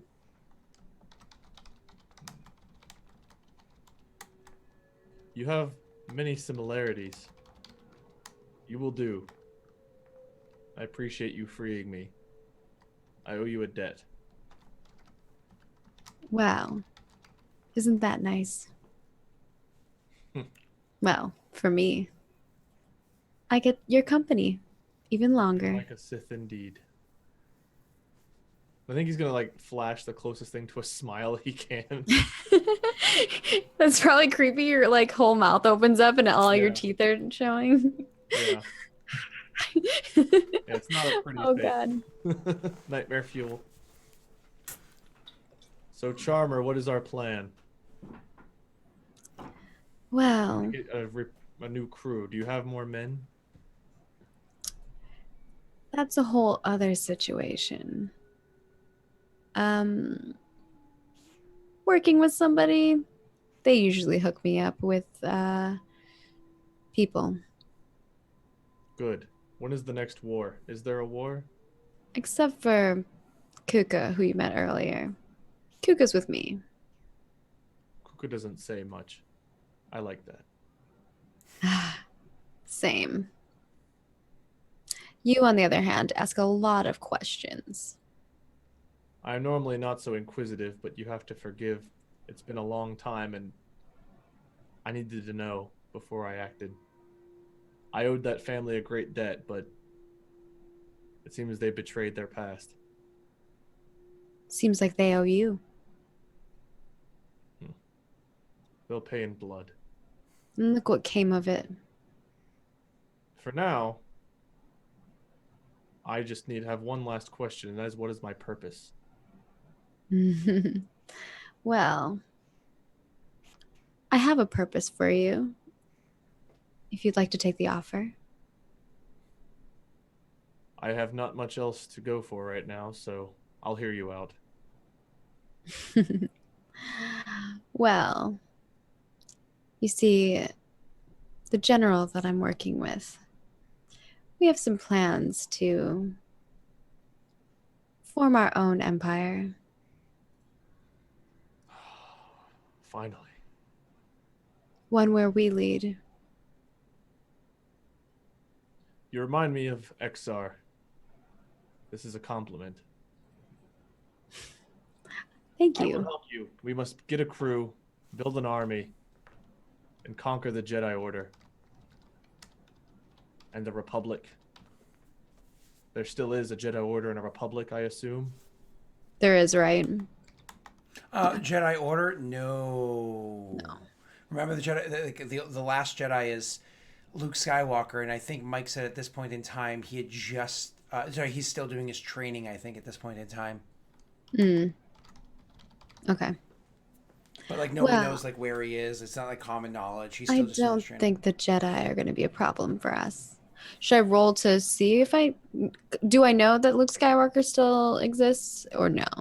I mean, Luke Skywalker was a legend, right? So everybody knows that name. But some people think that it was a fake name. Some people think that he never really because like the.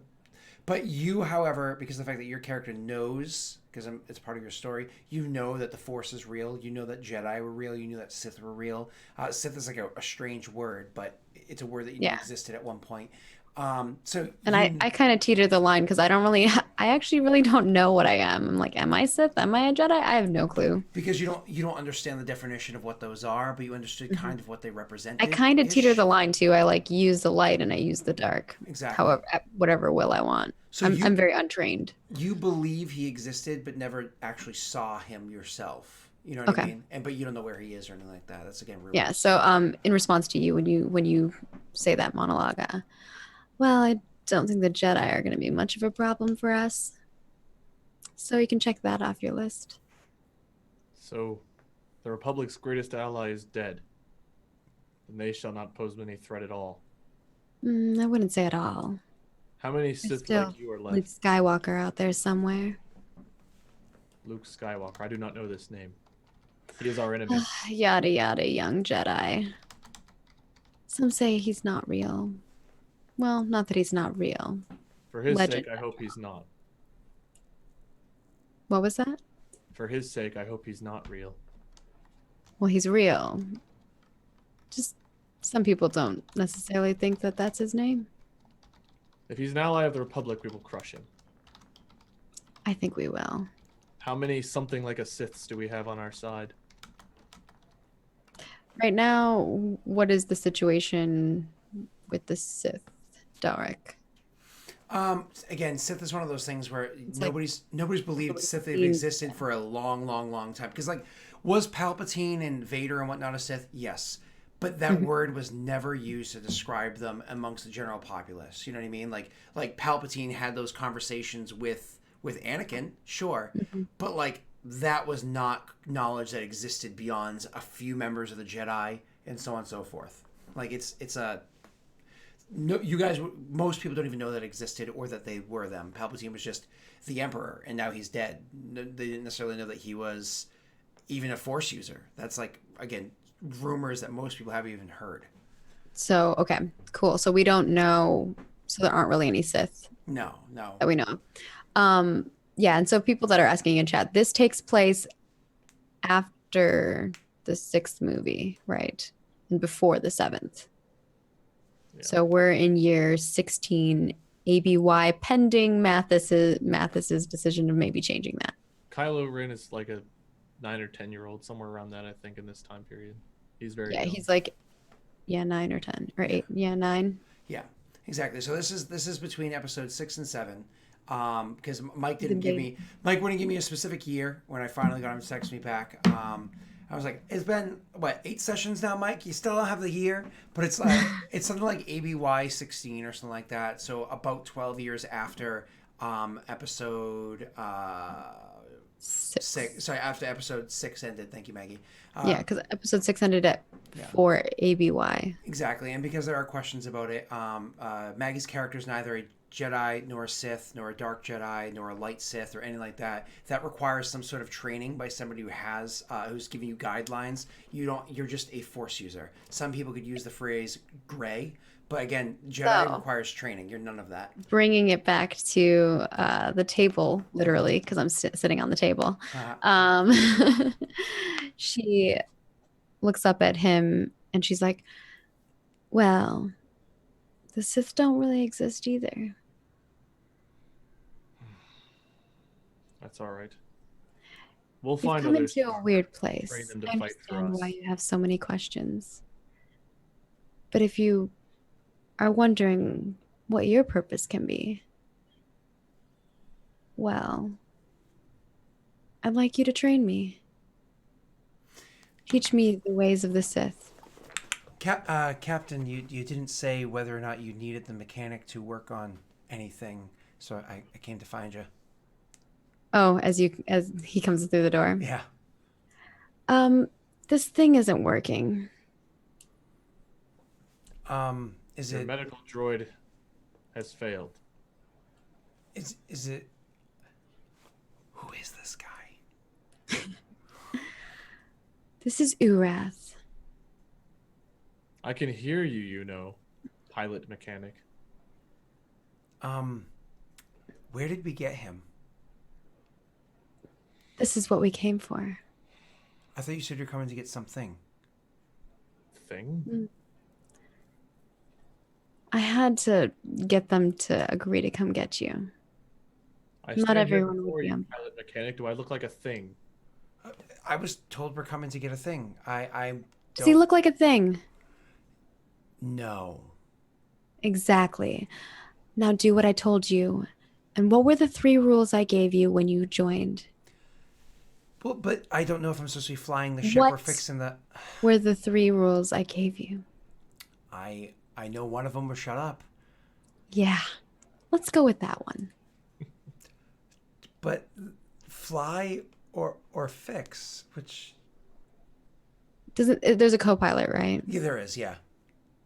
I like go on the commands and I'm like, for right now, just so you guys know, we're not gonna have names for these because we're gonna let the Patreon peeps, I think, name them, right? Yeah, I was gonna announce that at the end. Yeah.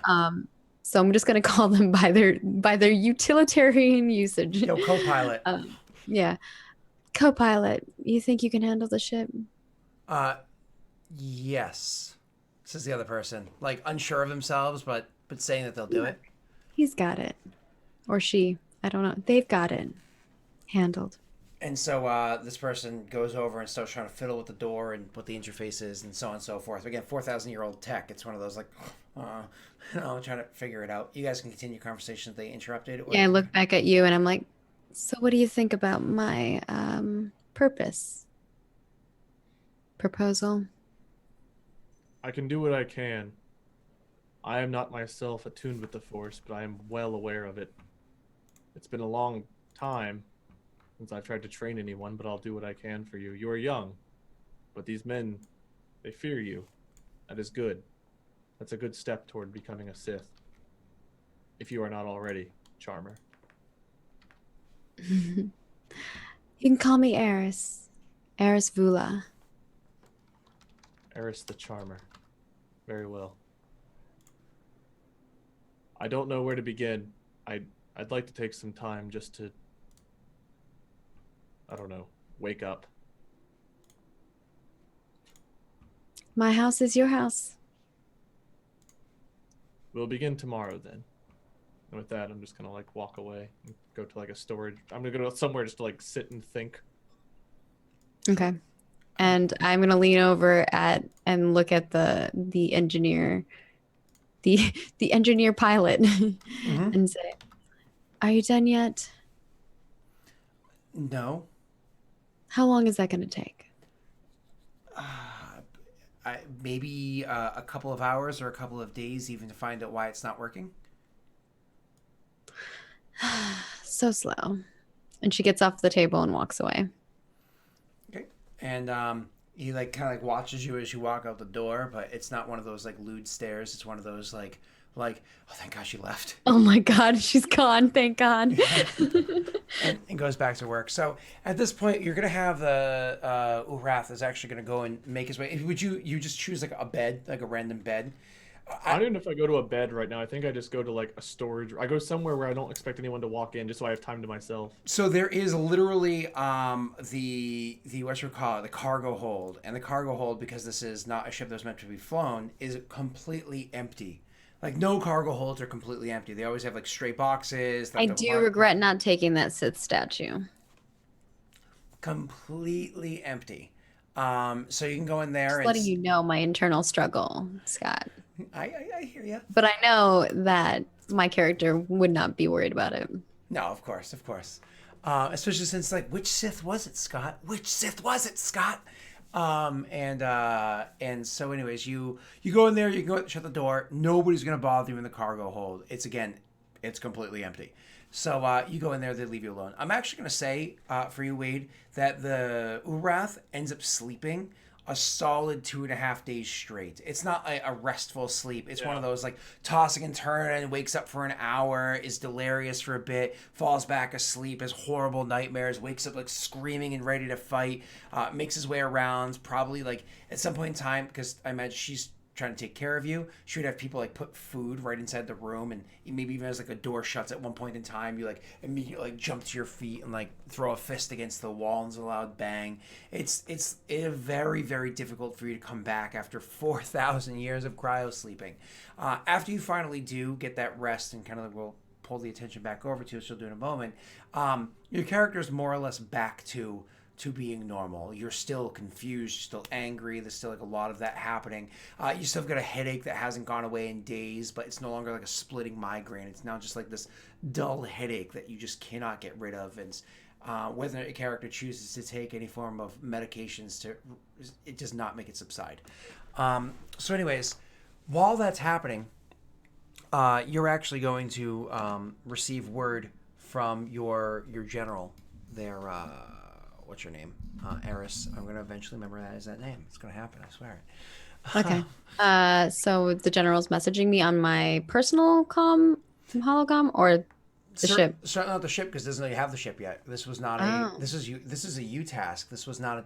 I'm pissed that things went sideways, and I'm going to start fixing them for myself. Because last time I got yelled at, and I got a strike against me, and I don't have strikes. You know what I mean? Okay. So she's finally got and I'm not in the middle of a job anyway right now, right? Nope. Yeah. This is this was off time, me doing this on my own. Yeah, so I'm like laying back in my bed at the moment, and I pop up the holocom.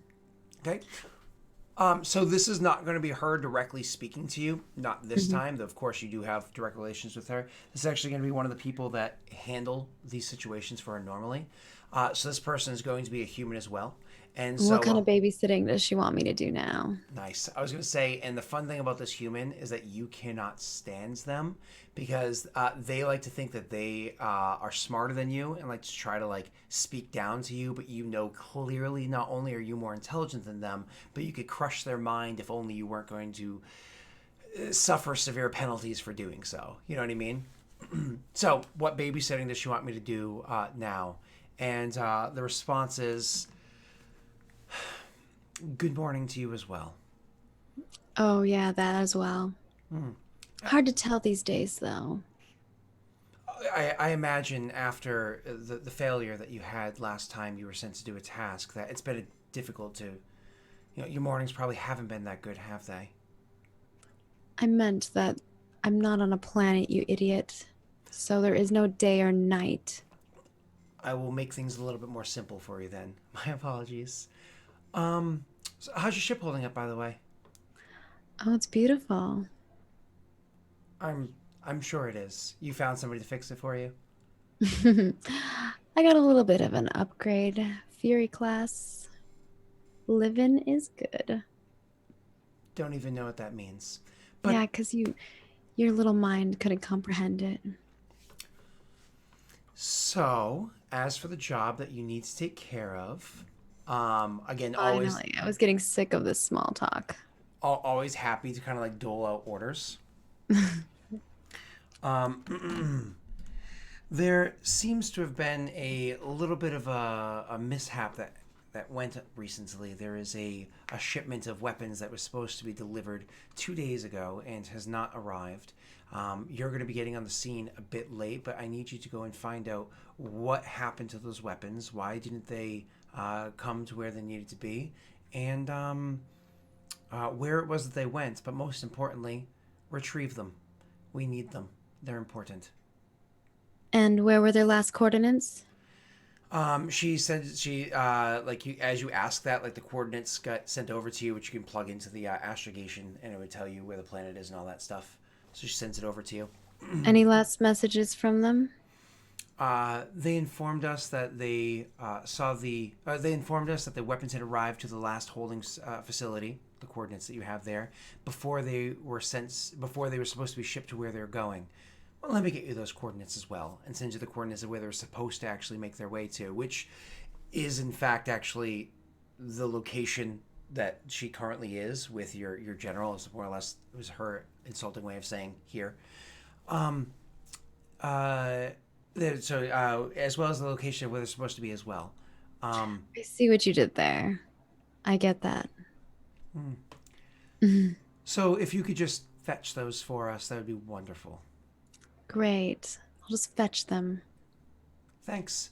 Um, and well, she Okay. goes to close unless you say something first. Well, I'm not doing anything for free. What's the pay rate? Also, I lost a lot of crew members in that last fight. That's your problem. Um, 10,000 credits. Hmm. How about you make that 15 and I'll make sure everything comes back in one piece. You're going to roll in 1 second a negotiation check against her. However, there are black dice because she just doesn't like you. So Yeah. it's a 3 difficulty because it's normally hard to negotiate with somebody like this. But then it's 2 black dice because she really doesn't like you. I don't know if you have And I anything can't in use common the with that. force, right? No. Oh, actually, the Force does not have a distance, does it? So, It doesn't say it does. I mean, think about it, right? Darth I Vader. mean, I'm gonna use it's an influence roll. Why wouldn't I do that? Oh. I'm curious. Wait. No, not working. Um, My nipple really started hurting there.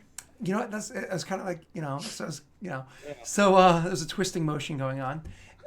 Maggie, you're welcome to make that check if you'd like. It's discipline versus discipline with your I'll use a light side. Oh, and you're gonna upgrade yours. So hold on, give me 1 second. So you're gonna roll discipline versus discipline. She's an NPC, so I'm actually more or less it's gonna be that versus. So hold on, what's her discipline? Because she is something that's important to the general. So I'll My have to discipline is and only you're gonna 2. give yourself an upgrade. Negotiation. Okay, so you can roll whenever you would like. Oh, okay. So you succeeded, but you were what, imposing fear upon her? Is that? Yeah. And Yeah. I would like to also may spend light to stress the. Oh, I can't. I don't have light. Okay, I can't use it. I was gonna stress her out because if I could, of course, I'm going to because I don't like them. But Oh, so sorry, I missed the one roll. Damn it! I keep miking it. I never do this when I run D&D shows, but I keep miking it on this one. It's because the overlay setup for this is a little wonky to me. So, anyways, there's the roll for you. My apologies. Go ahead, Maggie. You were saying you wanted to use light. You don't have it. So, what do you say to her to actually impose that? So you said that the negotiation. So you say that to her, the 15 credits, and what was that last portion of it? The 15,000 credits and. I said, and I'll make sure everything comes back in one piece. So as you say that, you see like her reaction, her face actually starts to change as you're saying that to her, and she's like, "Well, it better come back in one piece. Like if you don't bring it back in one piece, she's gonna be furious with us." But what if you dropped it? I am very careful with the things that I do. She would never believe that. Do you think so? I'm very certain of it. Fine, 15,000 credits, but you make sure everything's damn good. And the hollow just ends. Sucker. Okay, and this is like that happened during that 2.5 day interim when finally Wade, your character, I imagine hungry but not so thirsty because things were out of there. You can come. I gotta pay for all the upgrades for Wade. Yeah. You come stumbling out of the hull, the cargo area. So as you come stumbling out, it's much like, when your roommate, after like a long night of drinking or whatever, finally makes their way out of the bedroom at like 2:00 in the afternoon. You're like, "Morning, princess." It's one of those, he has that kind of like stumbly look to him as he's coming out, finally, like, once again, taking in the world again more normally. I misspoke the first time. Yeah, whenever you come out, I'm like, I actually will say, "Morning, princess." I misspoke before. Training should begin tomorrow. I'm not sure what has come over me. They did something to me in my sleep. It's okay. I understand. Do we have orders? Yeah, they're on port side. That's port side, right? Correct. Starboard is the right. Sorry, port is the right, and starboard is the other side, the left. I think port's left, starboard's right, isn't it? Right. When you It dock, depends on how you're looking at the ship. If you're looking at the ship, or if you're depends on your placement if it's right or left. So if you're looking over the ship and the front of the ship is in front of you and you eagle eye and the front of the ship is facing upwards, I'm pretty sure port is the right because you typically dock with your right side, I believe. So I think that's the port because that's where you port, and then that's the starboard, I believe. You ignore my hands; they could be reversed. Starboard is where the engineer bay is, and Port is the the left cargo. side. So it's port. Ah, damn Port it. is left. Oh, it actually says right there. Yeah, 12 is port. It's the opposite of what I said. Yeah. Ah. Opposite of what you said. I was like, I know that it's based off of where you typically port, but I can't thought remember. I was groggy after 4,000 years. So I had it right to begin with. It's on port side. So my answer was right to You you. were right. Do I have that note? Where's that note? Sorry, wait. Oh, you still have it? He's gonna need that a lot. This time I was right. Though last time I was wrong. Sorry, I don't mean to be throwing shade your way. Oh, he got it in there We get a before the light end of the side point for session. that. That was Oh great. God, no! Actually, you get multiple dark side points for that one. I'm just gonna I'll like take it. that's what's happening right now. Okay. All right. So, anyways, and with them saying let's go, like more or less, let's go, kind of, because that was it. You're saying let's go start training, and you head No, over. Oh, my apologies. I Go ahead. he asked was before saying he I wanted to was rest. catch up on And what he our asked where there was court, like, right? I That's asked what. about what our orders were. Like what was our what's our goal right now? What are Oh, we I thought you said where are our corridors? Huh. Oh, okay. We were all bass backwards then. We can't. We're all old and deaf. Actually, I have a hard time hearing because I have my ears covered by this You have an weird excuse. Scott, on the other hand, thing It's that's 1 in the squishing my head morning. right now. Do I get to- right and right, he doesn't know. Actually, it's funny. I missed one of my streams today because Oh. one of the streams Two didn't right happen today. hands. So today's actually a much more relaxed day for me. So. Um, That's good. you were asking what are your orders? Like what? Like yeah. Basically, what are we doing? We were gonna build an army, and try to start a war. So it's like, all right, I've realized that I've been out for a while. I don't know how long again, but I've realized it's been longer than I intended. So it's like, I'm assuming that as soon as I got my mission, which was how long ago was that? Like a couple, we'll say this morning, like several hours ago. Okay. So once I got that, I would have called like a meeting for everybody to come to the conference room and then kind of given them all the information and what our next task is. So when you do that, out of the remaining 4 crew members that are there, 2 of them straight up go, this is the co-pilot, and this is the guy that joined you limping, but not the person that ran with you running, or the one that was already on the vessel with Kuka. So those 2 people are like, whoa, I'm not staying. Like, look how last time things went. Next time I'm off the ship. Like, I'll take my pay. We stole a bunch of priceless artifacts. I'll take my equal share. Obviously, it's a bigger share than it was because everyone dead, and I'm off the ship. Do you really think you're going to find someone else who's going to pay you more than I do? Depends on how much I got paid for the last one. Well, it depends on if you're down for joining us for our future ones. The other guy says, either way, I'll just take my pay and leave. No. What is our, hold on, I gotta check with our ship.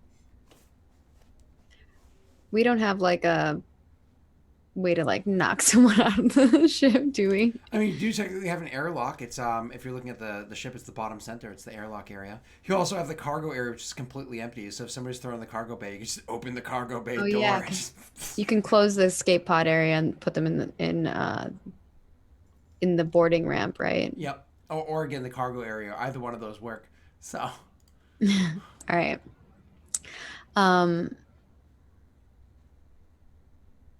Well, if you think you're just gonna get out of working for me that easily, be my guest.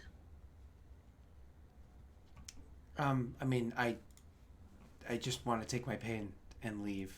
The guy's like, I kind of do as well. I mean, again, it's a really good cut, sure, but I kind of do as well.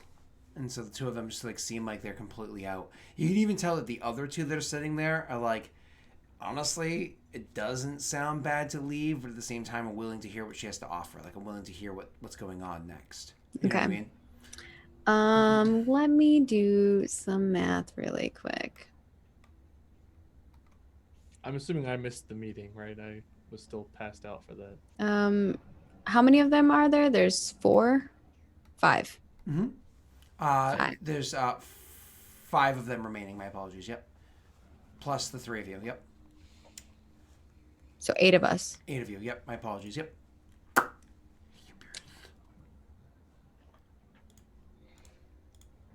Okay.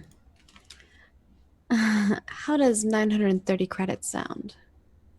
Plus, you get to stay on this real nice ship. Okay. I will take 930 credits and stay. That's fine. And the other one's like, I'll just take the 930 credits. Thanks. Where are we landing to get off, by the way?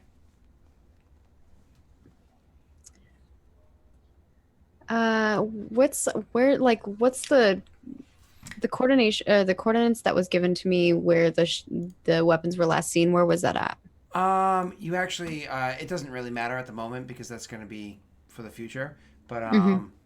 give me 2 seconds. Well, in the sense of like what's near there. Well, even what's near where you currently are, which is what the fuck, Star Wars map, which is Falleen. I didn't have that map open at the moment. Well, I was just wondering what's the closest to There it is. where where the weapons were last seen. No. I know that. I just didn't have Mhm. I honestly didn't have that set up yet because we're not playing this game for several more weeks, so it wasn't a Oh, pertinent, okay. yeah, it wasn't a pertinent detail. We can just name X Yeah. planet that's near there Yeah. then. So it's just gonna be unnamed planet X is more or less, and so Hmm. you name whatever one that is. However, you are Falleen is on the what run is this? I think it's actually on the Corellian run, isn't it? Falleen is right on the yeah, the Corellian run. And so there are a lot of planets near you. Actually, Falleen's not even that far from like Ryloth or Tatooine or anything like that. But that's going outwards as opposed to inwards, so depends. Actually, I think Ryloth is where you're from, isn't it?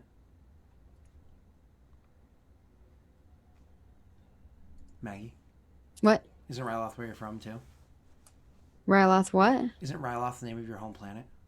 Yeah, that's the name of my home planet. Yeah. So this is actually that's also on the Corellian run. Rylus, Yeah.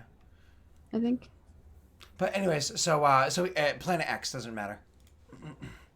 Okay. I'll be honest with you. It's just Star Wars has 6 trillion planets. Yeah, there's a shit ton of planets. And So that's why I was saying we can just say Planet X. Yeah. It doesn't have to be. And I don't like sticking to all the super popular core ones. Like having fun with the other ones. So go ahead. I understand. Mhm. We're forging the way for our own story.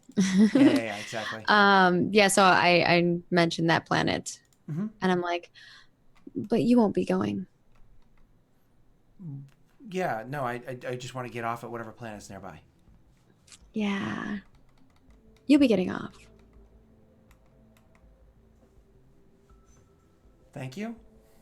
It's like, What is that guy's job on the ship? this one's the co-pilot. It's the co-pilot. Mhm. Okay. Damn it! I was hoping he was the co-pilot. He's the co-pilot. Or he's the co-pilot? Yeah, this is the Or no, co-pilot. I was hoping he was the pilot. Oh not the no. Yeah, this is the co-pilot. The pilot was one of the ones that stayed quiet. Yeah. Okay. Mhm. And then I look over at Kuka and I was like, Kuka, you can have your fun with him. Kuka just like, shrugs, pulls out a blaster, and kills him right there. And so the other guy that And then starts dragging him to back out the back door. Kuka's not gonna ask questions when you say to do something like that because again you have a really good relationship.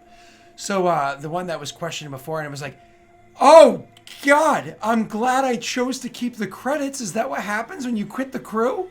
And everybody else that's amongst the crew is like also scared as well. Like, what the fuck? Depends on how you go out. Yeah, I'm going out with this next job and I'm gonna love it, he says, and from that point just like doesn't say a word, just shuts up. Perfect. And so with that, we're actually going to end this session right now.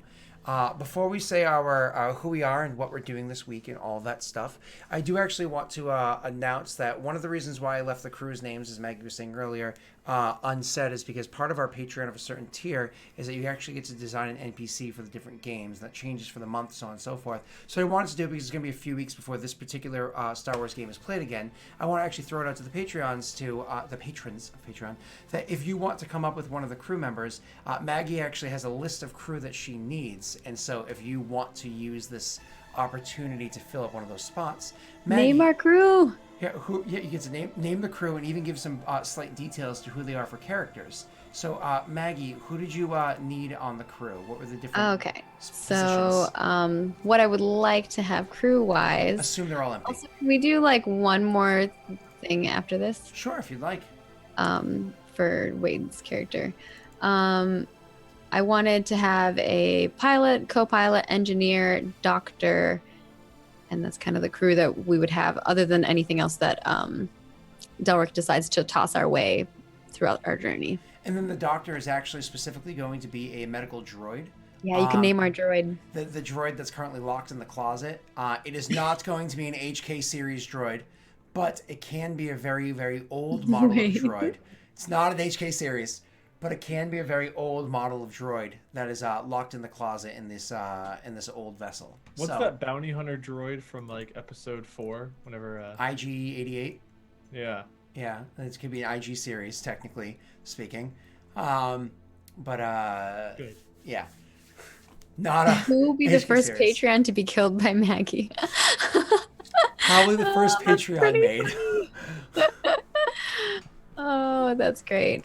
Well, and I wanted to go forward because like we went backwards because specifically I would have had that meeting with my crew.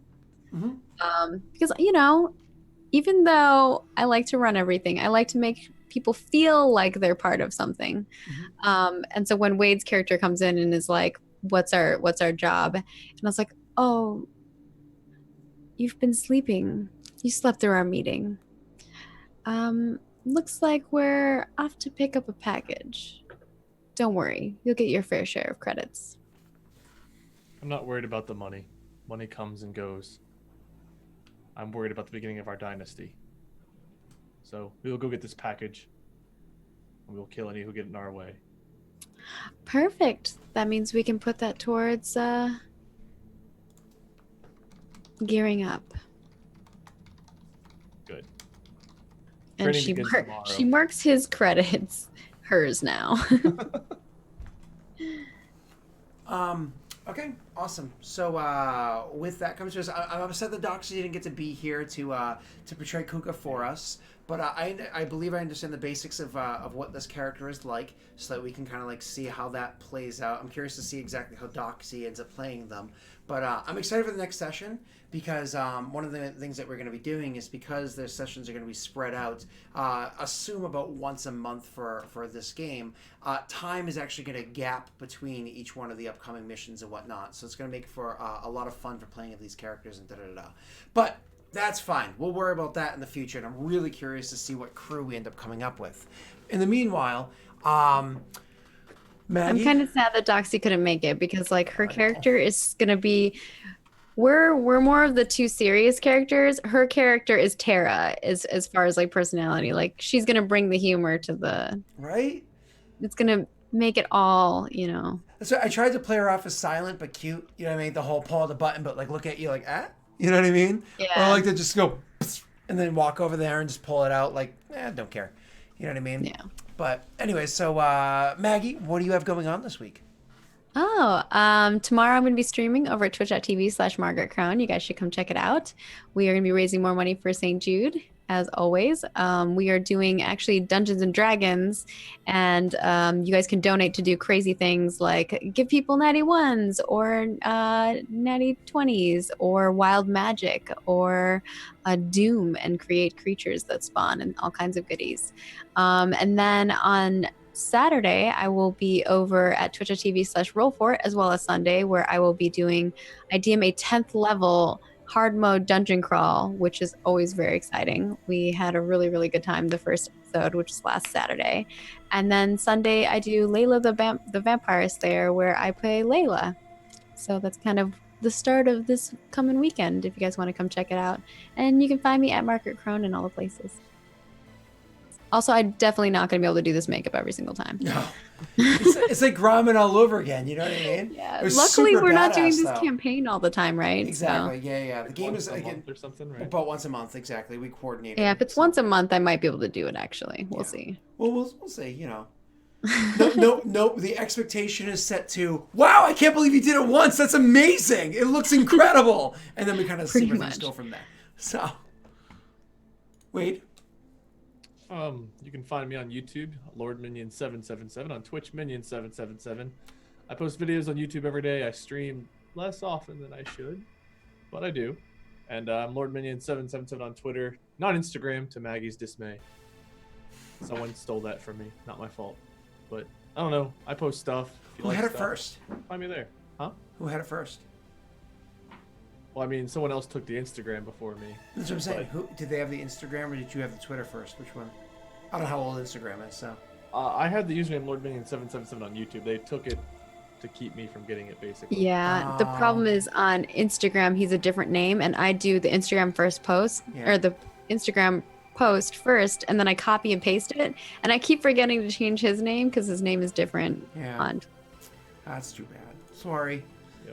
All That's right. all right. We'll be starting up Sorry. our we have episode 1 of our Dark Sun campaign next Thursday, right? So Yeah, I got to see Next Thursday, yeah. the beginning. They did like the first prequel for their characters, which was really cool. yeah, Yeah. Mathis and I did one, and then Ollie and Dave did one, I think last week. I've not gotten to fully catch up on that one yet. I'm in the middle of watching that. So. Yeah. Next They're- Wednesday, we're doing our light side characters for Star Wars, I believe, and then Thursday we'll be starting up Dark Sun, so that's exciting. Yeah, this is lots of fun actually. Dave's character was interesting because he's like an old. It doesn't matter. You can watch the VODs and you'll check it out. But Ollie's character, one of the things I love about Ollie's characters, because Ollie's very RP centric. He's like, I'm gonna choose a character that is very Dark Sun. He's like, my concept is very dark, very Athos. And so if a character has any aspect about their character that's like doesn't really make sense within the world, I intend to point it out every chance I can. Like, and I'm like, that's awesome. I love it. And he's like, I've got missing teeth that are replaced with stone teeth and whatnot. It's like, it's so Ephesian. But I'm Daleric. That's so good. Awesome. You could find me here, Lost Initiative Show, Twitch.tv/Lost Initiative Show every Wednesday night, every other Thursday night, starting next Thursday, or technically last Thursday. Playing our Dark Sun campaign. You can also find me over at Twitch.tv/Daleric, where I DM a show, a Mass Effect show on Wednesday mornings, and an Eberron show on Friday evenings. You can also just find my schedule by Googling it, or go to daleric.com or anything, right? So anyways, thank you all so much. You have yourselves a wonderful night, and bye-bye. Toodles.